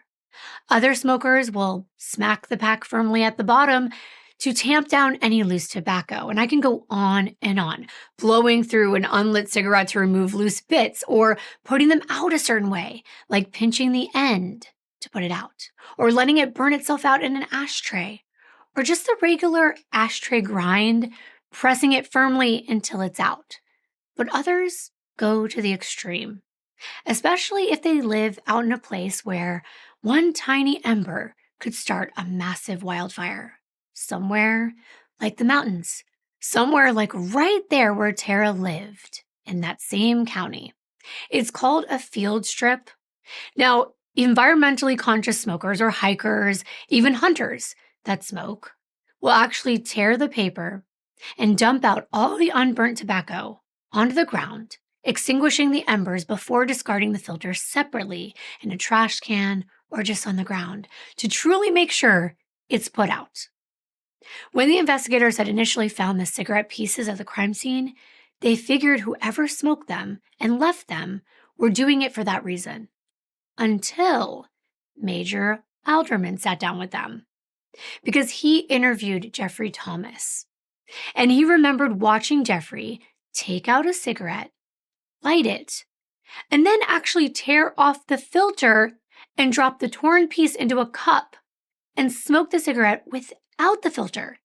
That's not something most smokers do. It's unique. It's a habit, a ritual, like the ones I mentioned. Taking the filter off gives you a stronger nicotine hit, so more bang for your buck. After Jeffrey left the room, Major Alderman collected the discarded filter pieces from the cup, and he saved them. Well, now, they were being analyzed in the lab, along with the samples Jeffrey had provided of his saliva and his blood. That DNA testing confirmed that the genetic material found on the partially smoked cigarette recovered from the crime scene and the cigarette with the filter torn off that was found near Tara's body in the ravine matched Jeffrey Thomas's DNA. He had left himself at that scene in the most specific, personal, and habitual way possible. Not just with his DNA, but with his habit, the thing he did without thinking every time, that almost no one else did the exact same way. He had essentially dropped a piece of himself in that ravine and walked away not knowing it, not knowing it would be the thing that tied him there. Now, taken individually, each piece of evidence had something that a defense attorney could push back on. The shoe impression was partial. It was on an imperfect surface. The hair didn't have to come out by force. The DNA was strong, but it was complicated. It was in places exposed by environmental factors, and there happened to be mixed profiles as well. No single piece was strong enough on its own, but that was not how the prosecutors intended to use all this evidence. The case against Jeffrey Thomas was not being built on one thing. It was built on everything put together. The shell casings, the rifle, the shoes, the hair, the DNA, and Barbara's statement. Because now with all of this evidence, again, they brought her in. It was February 17th, her third interview. And that is when she finally told them everything she said she knew. That Jeffrey had been staying at her house from the morning of January 26th, the morning he showed up with mud on his shoes, and he told her he messed up. She barely knew him. They were just starting their relationship, but there he was, banging on her door, waking her up, telling her where he had been the night before and what he had done. Here's Barbara's version. She explained that Jeffrey had stayed at her house before, but he was kind of just like in and out the way you do in the beginning of a new relationship. Barbara had 2 daughters. One was 13, and the other one was even younger. She trusted Jeffrey. He was a father too.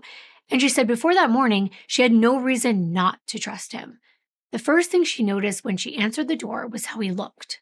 His clothes were disheveled. His shoes were muddy. He was nervous in a way that wasn't normal for him. And he wasn't just tired. He was stressed. He was agitated. And the first thing he said to her was, "Don't tell anyone I was here." She did not know what to make of this, but she asked him, "What's going on?" And she told investigators that Jeffrey Thomas told her, now this is not verbatim, this is what I gathered from reports and from interviews. He said he had messed up and that he wished it would have gone a different way. That he didn't mean for this to happen like this. He told her he had gone to Tara's job at Taco Bell in Fairlawn. That he planned this meetup earlier in the day when she was at James's house. So she knew he was coming, according to Jeffrey, and now according to Barbara's account. Tara then got into Jeffrey's car, and they went to go smoke some weed together just down the road. While there, Jeffrey said from the way that Tara was acting, he assumed she wanted sex. And somehow this led to an argument, and they were standing in a spot that had a ditch. He told Barbara that Tara pushed him, and that he pushed her back, and that she accidentally fell down, and he panicked. She fell down a ravine, and he thought that he killed her. She was lying there at the bottom, not moving. So what did he do? Did he call 911? No. He grabbed the gun that he had in his car, and he shot her. The specific details of Tara's gunshot wounds, the number of shots, the placement of the muzzle, the precise pattern of how she had been killed had never once been released to the public. Investigators had held that information back deliberately, the way they sometimes do in an investigation like this in a homicide case, so that if someone did come forward with inside knowledge, they could measure what that person knew against what only the killer or someone the killer had spoken to could possibly know. And Barbara knew. And it wasn't because she read it anywhere. It wasn't because it had been on the news. It was because she said Jeffrey told her. And what he told her lined up with what the medical examiner had documented in that ravine. And then he told Barbara he threw the gun into some water on his way to her house. And listen, I know what you're probably thinking. There is a lot to question about this version of events. But let's just focus on Barbara right now, because trust me, we will circle back to this. Barbara sat with what she had just heard, and she was scared. I mean, Jeffrey had just admitted he killed someone, a teenage girl, and she had a teenager herself. That had to be terrifying. And now she's inside her home with this man. She admitted to investigators that she knew Jeffrey could be scary, but towards others, not to her, and not like this. She didn't know if he was going to hurt her or her children, so she didn't go to the police. She didn't know what to do, and she was afraid of what may happen if she told someone and Jeffrey found out. So she held on to it. She held on to it while the search continued, while Tara's face stayed on the news, and the New River Valley kept looking for a girl who was already gone. But eventually, she told her sister. And Betty didn't let it go. She pushed Barbara. She kept telling her, you need to come forward, that she couldn't just sit on something like this. Barbara's sister told her what she knew mattered. Think about your own children. Think about Tara's parents, her family, the people who loved her. They needed answers. But still, Barbara wouldn't talk. Not even after Tara's body was found and even laid to rest. So Betty decided to act for her when she deliberately pressed her foot down on that gas pedal and sped past a cop sitting on the side of the road. After Barbara agreed to cooperate with investigators, that's when the threats started. People threatened to kill Barbara, threatened her children. Her daughters couldn't even go to the bathroom at school without teachers being present. Police officers escorted their bus to and from school every single day. There were officers stationed near the house at all times. These were children that now had to live with the consequences of their mother actually doing the right thing. And they were paying the price for it. Paying the price for someone else's crime in a way they shouldn't have to. Without Barbara Helton, though, investigators would still have the shell casings and the forensic evidence and the alibi that didn't hold up, but they would not have Jeffrey's own words. They would not have the confession that he made in the early hours of January 26, standing in Barbara's house with mud still on his shoes, telling her what he had done to a 16-year-old girl. And Barbara gave them that at enormous personal cost. She gave them that. And investigators now had enough to move. On that evening, Thursday, February 17th of 2000, 23 days after Tara Rose Munsey disappeared from a Taco Bell parking lot on a cold Tuesday night, Jeffrey Allen Thomas was arrested. He was charged with capital murder and the use of a firearm in the commission of a felony. And he was taken to the New River Valley Regional Jail. And somewhere in Illinois, at Great Lakes Naval Base, the news was making its way to the young man who would ask Jeffrey above anyone else in his life, the man he trusted most in the world, to look after the girl he loved while he was away. Tara's fiancé, Nick, was of course shocked Everyone was. The news landed differently in every household it reached, depending on how close that household was to Tara and to Jeffrey, to the whole tangled circle of people whose lives had been pulled into the story over the past month. For most people, the arrest brought something close to relief. It was a name, a face, an answer to a question that had been sitting at the center of everything. Who did this? But for the people closest to the story, the arrest didn't bring relief. It brought a different kind of devastation entirely. Nick had been in Illinois when Tara disappeared, when her body was found. Through everything, the entire investigation, hundreds of miles away, unable to do anything, unable to even be there for the family of the girl he loved, or process what was happening from that distance. And now he was being told that the man charged with killing her was someone he loved. The man that Nick had turned to when he needed someone he trusted, someone he leaned on, someone to fill the space that a father figure fills when you're a young man trying to figure out who you are in the world. Jeffrey was supposed to protect Tara. Jeffrey had taken that trust and he used it as a weapon. People who were close to Nick said his heart was broken in two, one from the loss of Tara and the other from the betrayal of Jeffrey. Nick was already missing Tara so much, but now there was just this agony of knowing that every future he had imagined, every plan they had that felt so certain and so real was gone. Tara had called herself his fiancée. She told everyone they were going to get married someday and build an entire life together. And that life had been taken away from both of them. Nick's mother, Debbie, actually released a written statement to the media after Jeffrey was arrested. She said it was a devastating shock to everyone who knew him. But not everyone who had been close to him could make the person they thought they knew fit into the same space as this person now sitting in jail, charged with capital murder. There were still questions. There were still uncertainties. And Jeffrey wasn't staying silent about that. On February 23rd, he gave a phone interview to the Roanoke Times from jail. He said he believed someone had lied, and that lie had led to the charges against him. He didn't name Barbara specifically, but the fact that she came forward and was now getting death threats made her likely the target of Jeffrey's argument that it was all a lie, that the media has run with this lie, run with this story, and already made him look guilty. He said none of what had been printed about him was true. He did not elaborate, he did not name who he believed had lied or what specifically he was disputing. He just said it wasn't true, and he left it there. The community had its own response to the arrest. On Saturday, February 19th, 2 days after Jeffrey was taken in, the volunteer fire department held a memorial fundraiser for Tara's family. For 15 years, Tara's father, Billy, had helped sell hot dogs and chili at their annual Fun Day fair, and now the fire department wanted to do something for him.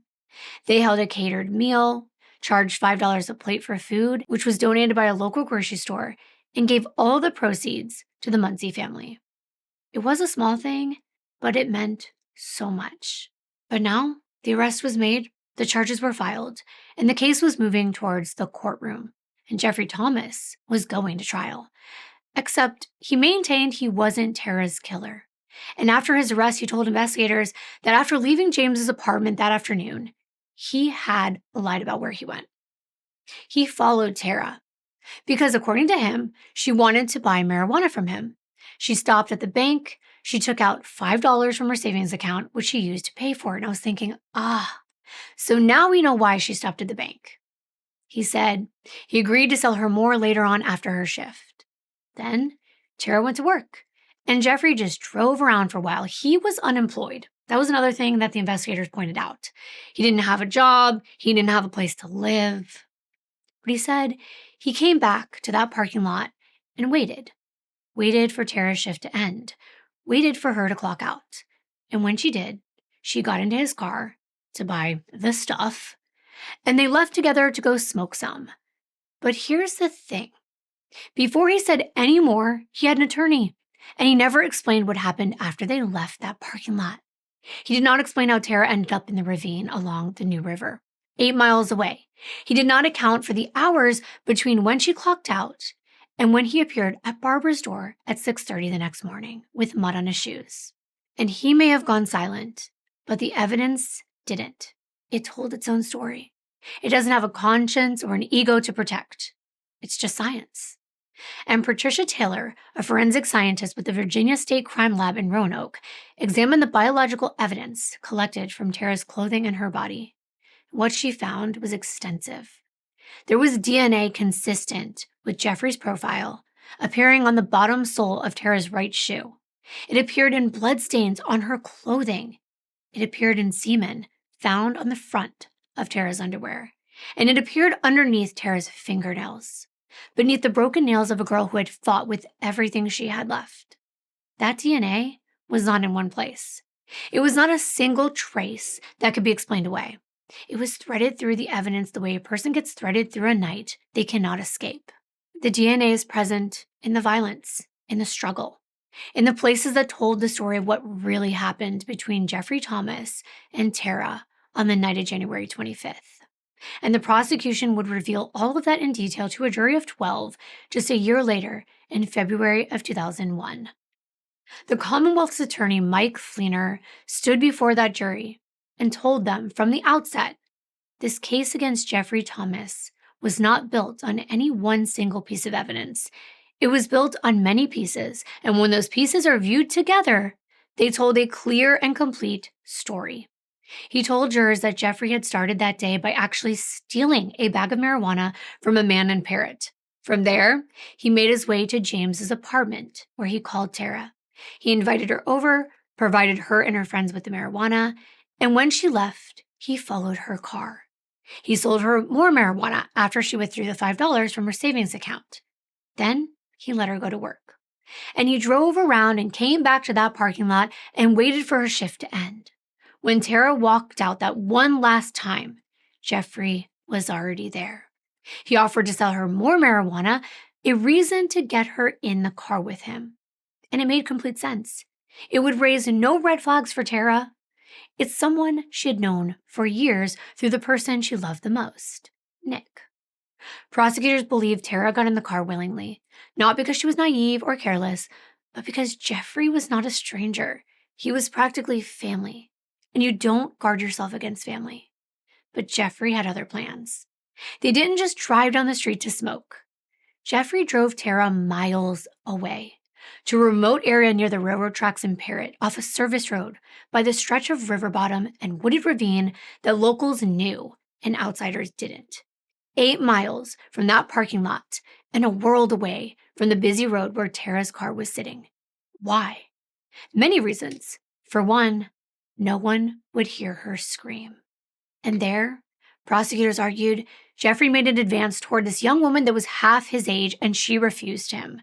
What began as a trusted interaction turned violent, and she fought back, not wanting him to touch her, and he tore her shirt off, and she dug her nails into his skin. The blood beneath them told the story of a girl who did not go quietly.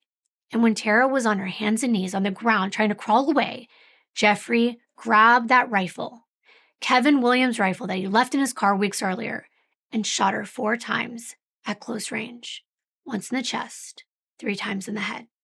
Then he rolled her body down into that ravine like locals did with their unwanted appliances and their trash. She was disposable to him. He threw the rifle off a bridge into the river on his way to Barbara's, and he showed up at her door at 6:30 that morning and said he messed up. That was the prosecution's case.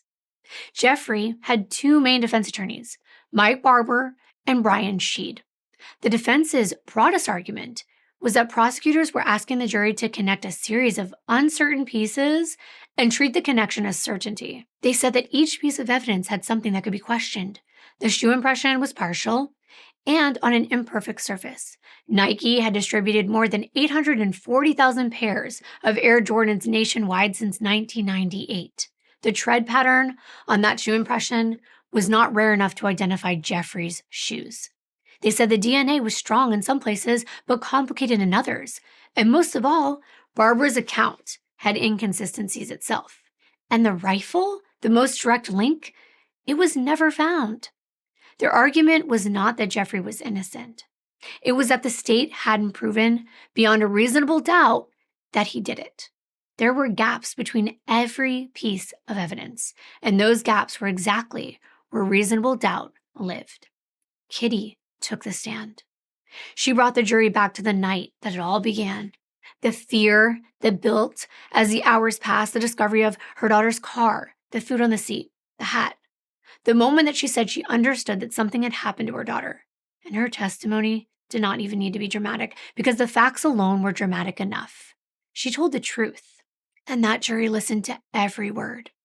The staff from Taco Bell even testified about Tara's final shift, when she clocked out, what she said she was doing, where she was going, and never mentioning meeting with Jeffrey. Lucy Lambert, a friend of Jeffrey's, testified. She talked about his behavior in the days after Tara disappeared. At first, she said he was normal, but once he became a suspect, something changed. He got nervous, he was pacing, he kept looking out windows, watching the street outside, watching for someone or something. And it seemed to be like he was always looking for something just beyond the glass of a window. And the forensic evidence came in, piece by piece. The shell casings, the rifle connection, the shoe impression on Tara's shirt, the hairs from Jeffrey's car, the DNA across multiple surfaces, Tara's clothing, her shoes, her underwear, her fingernails, the cigarette with the filter torn off, recovered from the crime scene, carrying Jeffrey's DNA. And Major Mike Alderman, who described watching Jeffrey tear a filter off a cigarette during an interview. Even Kevin Williams took the stand. He told the jury about the rifle, about the last time he saw it, and about Jeffrey being the last person he knew it was with. And then it was Barbara Helton's turn. She gave them that same account of what her morning looked like on January 26th. And right before I sat down to film this, I actually stumbled upon a YouTube channel that apparently has a hotline you could call in, either anonymously or by giving your name, and you can provide information about true crime cases, solved or unsolved. It's called It's Cryptic Out There. And there's a call that supposedly came in a few years ago from one of Barbara Helton's daughters, the one who was just 13 at the time. And I thought you should hear it. I am the daughter of Barbara Helton, who was the main witness for the Tara Munsey case. And I'm telling my mother's version of what happened that night. So my mom had been dating Jeff Thomas, and he had been staying with us. And that night, he went to Tara's work, which was the Taco Bell in Fairlawn. He had picked her up, and they went down to the river in Parrot to smoke pot.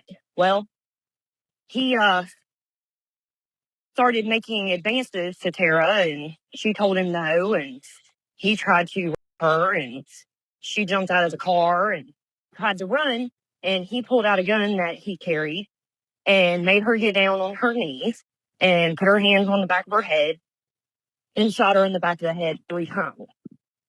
Afterward, he left, and I think it was the same night, but I'm not sure, went to my mom's house, and on the way up there, he threw the gun off the bridge into a river near where my mom's house was. And he wound up telling my mom everything. He was like, I messed up. I shouldn't have killed her. And wound up telling my mom everything that happened. Well, my mom was freaked out. She didn't know what to do.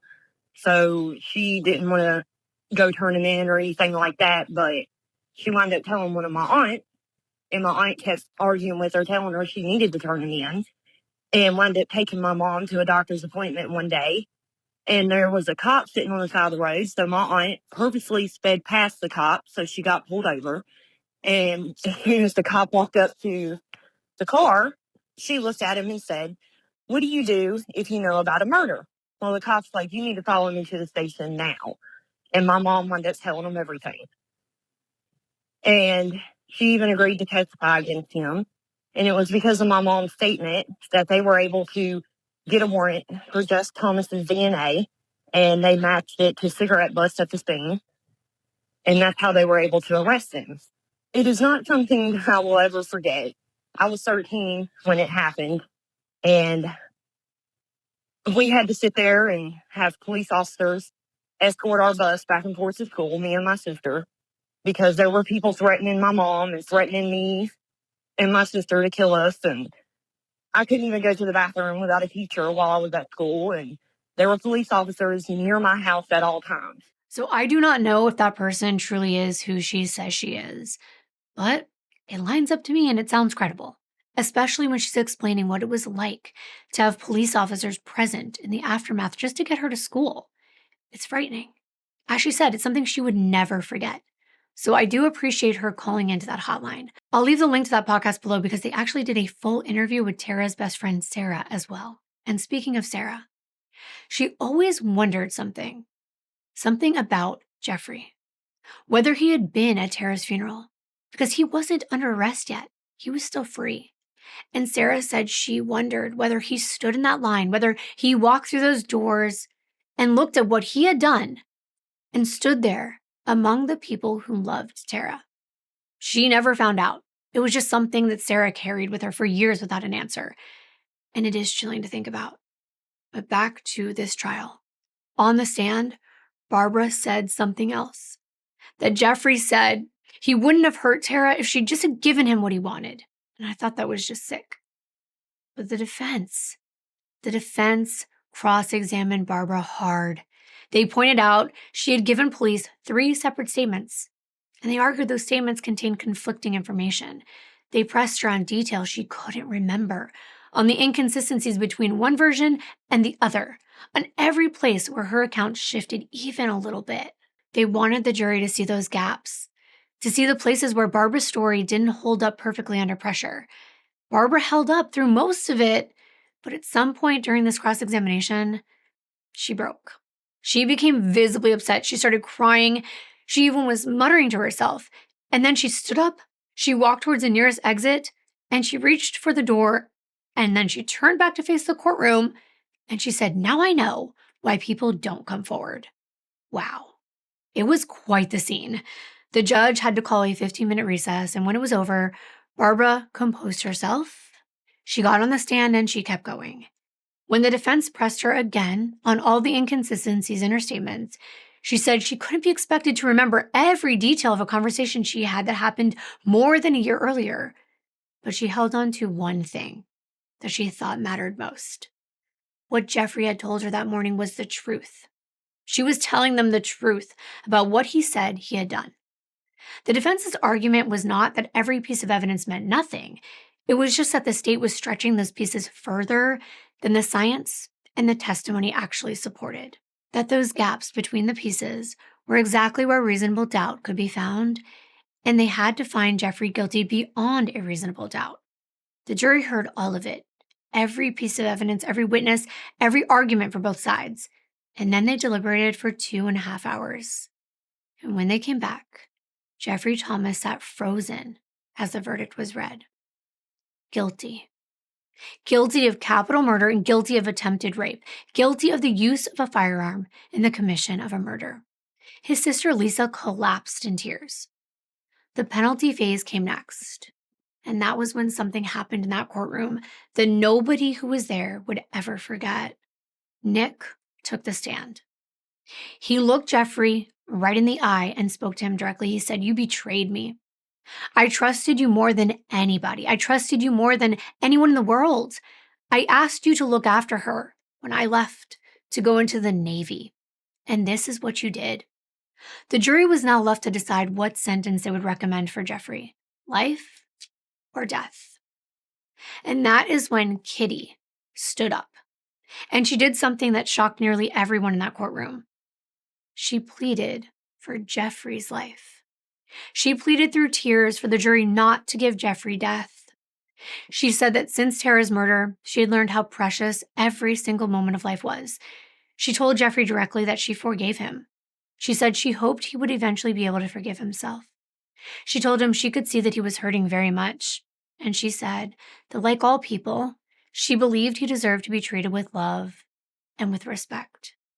And that she did not believe in the death penalty because she believed killing was wrong. For Kitty, life in prison was fair, and it was a just punishment. She didn't want another death to come out of this. Tara's death was enough. But Tara's dad, Billy, saw it differently. He said he did not hate Jeffrey. He hated what Jeffrey had done. He told the court that if sentencing Jeffrey to death saved even one more life, then it would be worth it. But he also said he could live with Jeffrey being sentenced to life in prison without parole. In the end, the jury chose death, not based on future dangerousness, but on the vileness of what he had done. But Kitty wasn't finished. After the verdict, she took her fight beyond that courtroom. She went to Richmond and Boston to advocate against the death penalty. She fought hard, and she fought publicly for Jeffrey's life to be spared. She's a much better woman than me. I don't think I could even forgive a monster like this. But the judge confirmed Jeffrey's death sentence on July 16th of 2001. But in March of 2002, the Virginia Supreme Court weighed in, and they vacated Jeffrey's conviction and ordered a retrial. I know, I could not believe it. And this ruling was not about the evidence. It wasn't about whether Jeffrey was guilty. It was about the trial court and how they handled the change of venue motion that Jeffrey's attorneys had filed. Jeffrey's attorneys had argued that the pretrial publicity in that county had been so extensive, it was prejudicial, that a fair trial was impossible. And actually, the numbers supported that argument in a striking way. Of the 142 potential jurors summoned for that trial, 95% were already aware of Tara's murder. 45% said they could not be impartial, and 33 had formed a fixed opinion about Jeffrey's guilt before hearing a single piece of evidence. And one juror, one seated juror, someone who made it onto that jury that even convicted Jeffrey and sentenced him to death, had been overheard saying before the trial started that he was going to fry that bastard. Well, that'll do it. The conviction was overturned. Another trial was ordered. And for Tara's family, the ruling was its own kind of wound because now they had to do it all again. Sit in another courtroom, hear all of the evidence, wait again. But they didn't have to, because in June of 2002, before the retrial was scheduled to begin, Jeffrey Allen Thomas entered a no contest plea. He did not admit to guilt. A no contest plea means he did not contest the charges against him. He accepted the conviction without formally saying that he had done it. But he gave up something very significant in exchange: his right to appeal. He was sentenced to life in prison without the possibility of parole. He will never leave Keene Mountain Correctional Center in Oakwood, Virginia. He will die there. It's sad that a beautiful, innocent young woman with so much life and potential is taken away so violently just because a man can't take no for an answer. Because he can't, as he said, get what he wanted. Like pleasure is somehow owed to them, and a woman is a disposable means to an end. Sure, there was no DNA found inside of Tara's body, but being on her underwear alone speaks volumes about what transpired. It's obvious to me how far it went. There was something else I wanted to mention that was theorized. Remember that Jeffrey had been dating Nick's mom, Debbie. Well, they had gone through a major breakup just before January. Right at the holidays, they broke up, and he was a mess. Some people believe he killed Tara to get back at Nick and Debbie, almost to get revenge on Debbie by hurting her son. But there were other people who came forward and said he had been obsessed with Tara for a very long time. And that's the theory that I'm going with. I don't think this was something for just revenge. Maybe that was part of it. Maybe that was just another way for him to fulfill some sick revenge fantasy. But I think his motive was pretty clear. And for Tara's family, the plea brought legal finality, but it wasn't going to bring Tara back. It didn't bring any relief to Tara's mother. She had kept the lights on at Tara's Hill from dusk till dawn every night for 16 days. She stood in Bissett Park in the snow on her daughter's 17th birthday, holding a candle instead of a cake. She had identified her daughter's body and felt that lump in her chest at her daughter's funeral in the exact spot where Tara had been shot. She was fighting breast cancer, and still, Kitty did not know how to stop fighting for whatever she believed in, not even when her own body was the thing she was fighting. And somewhere in the middle of all that fighting, something else happened. Billy and Kitty found their way back to one another. What a love story in the middle of such loss. They had been divorced since 1987, and for 15 years, they had been apart, raising Tara and Dee Dee separately, staying friendly and keeping their children first, building separate lives. And then they lost Tara together. And that's when they discovered that they were the only two people in the entire world who could possibly understand what the other one was going through. Billy and Kitty were the two people who had brought Tara into the world, who had been there from her very first breath, who carried her in a way that no one else could carry her because no one else had created her. And that made me so sad, but at the same time, so happy for them as well. Grief like that a parent has for the loss of a child is one of the loneliest things in the world. Unless you're sharing it with a person who loved her exactly as much as you did, they won't understand. And somehow in the wreckage of losing Tara, Billy and Kitty found the person they needed the most was each other.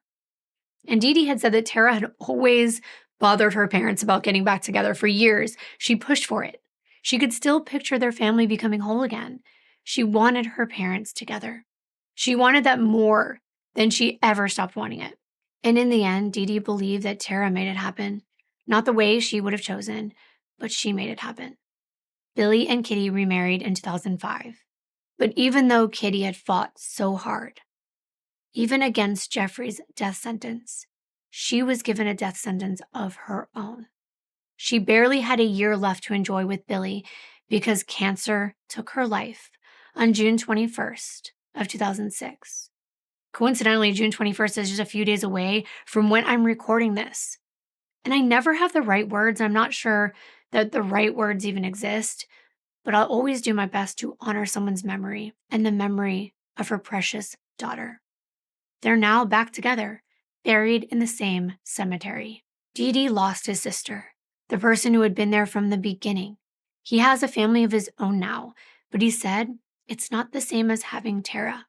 She was the person who shared his childhood, who remembered the same things he remembered, who knew where he came from, because she had come from the same place. That particular kind of knowing, that bond, it only exists between siblings. And it died with her.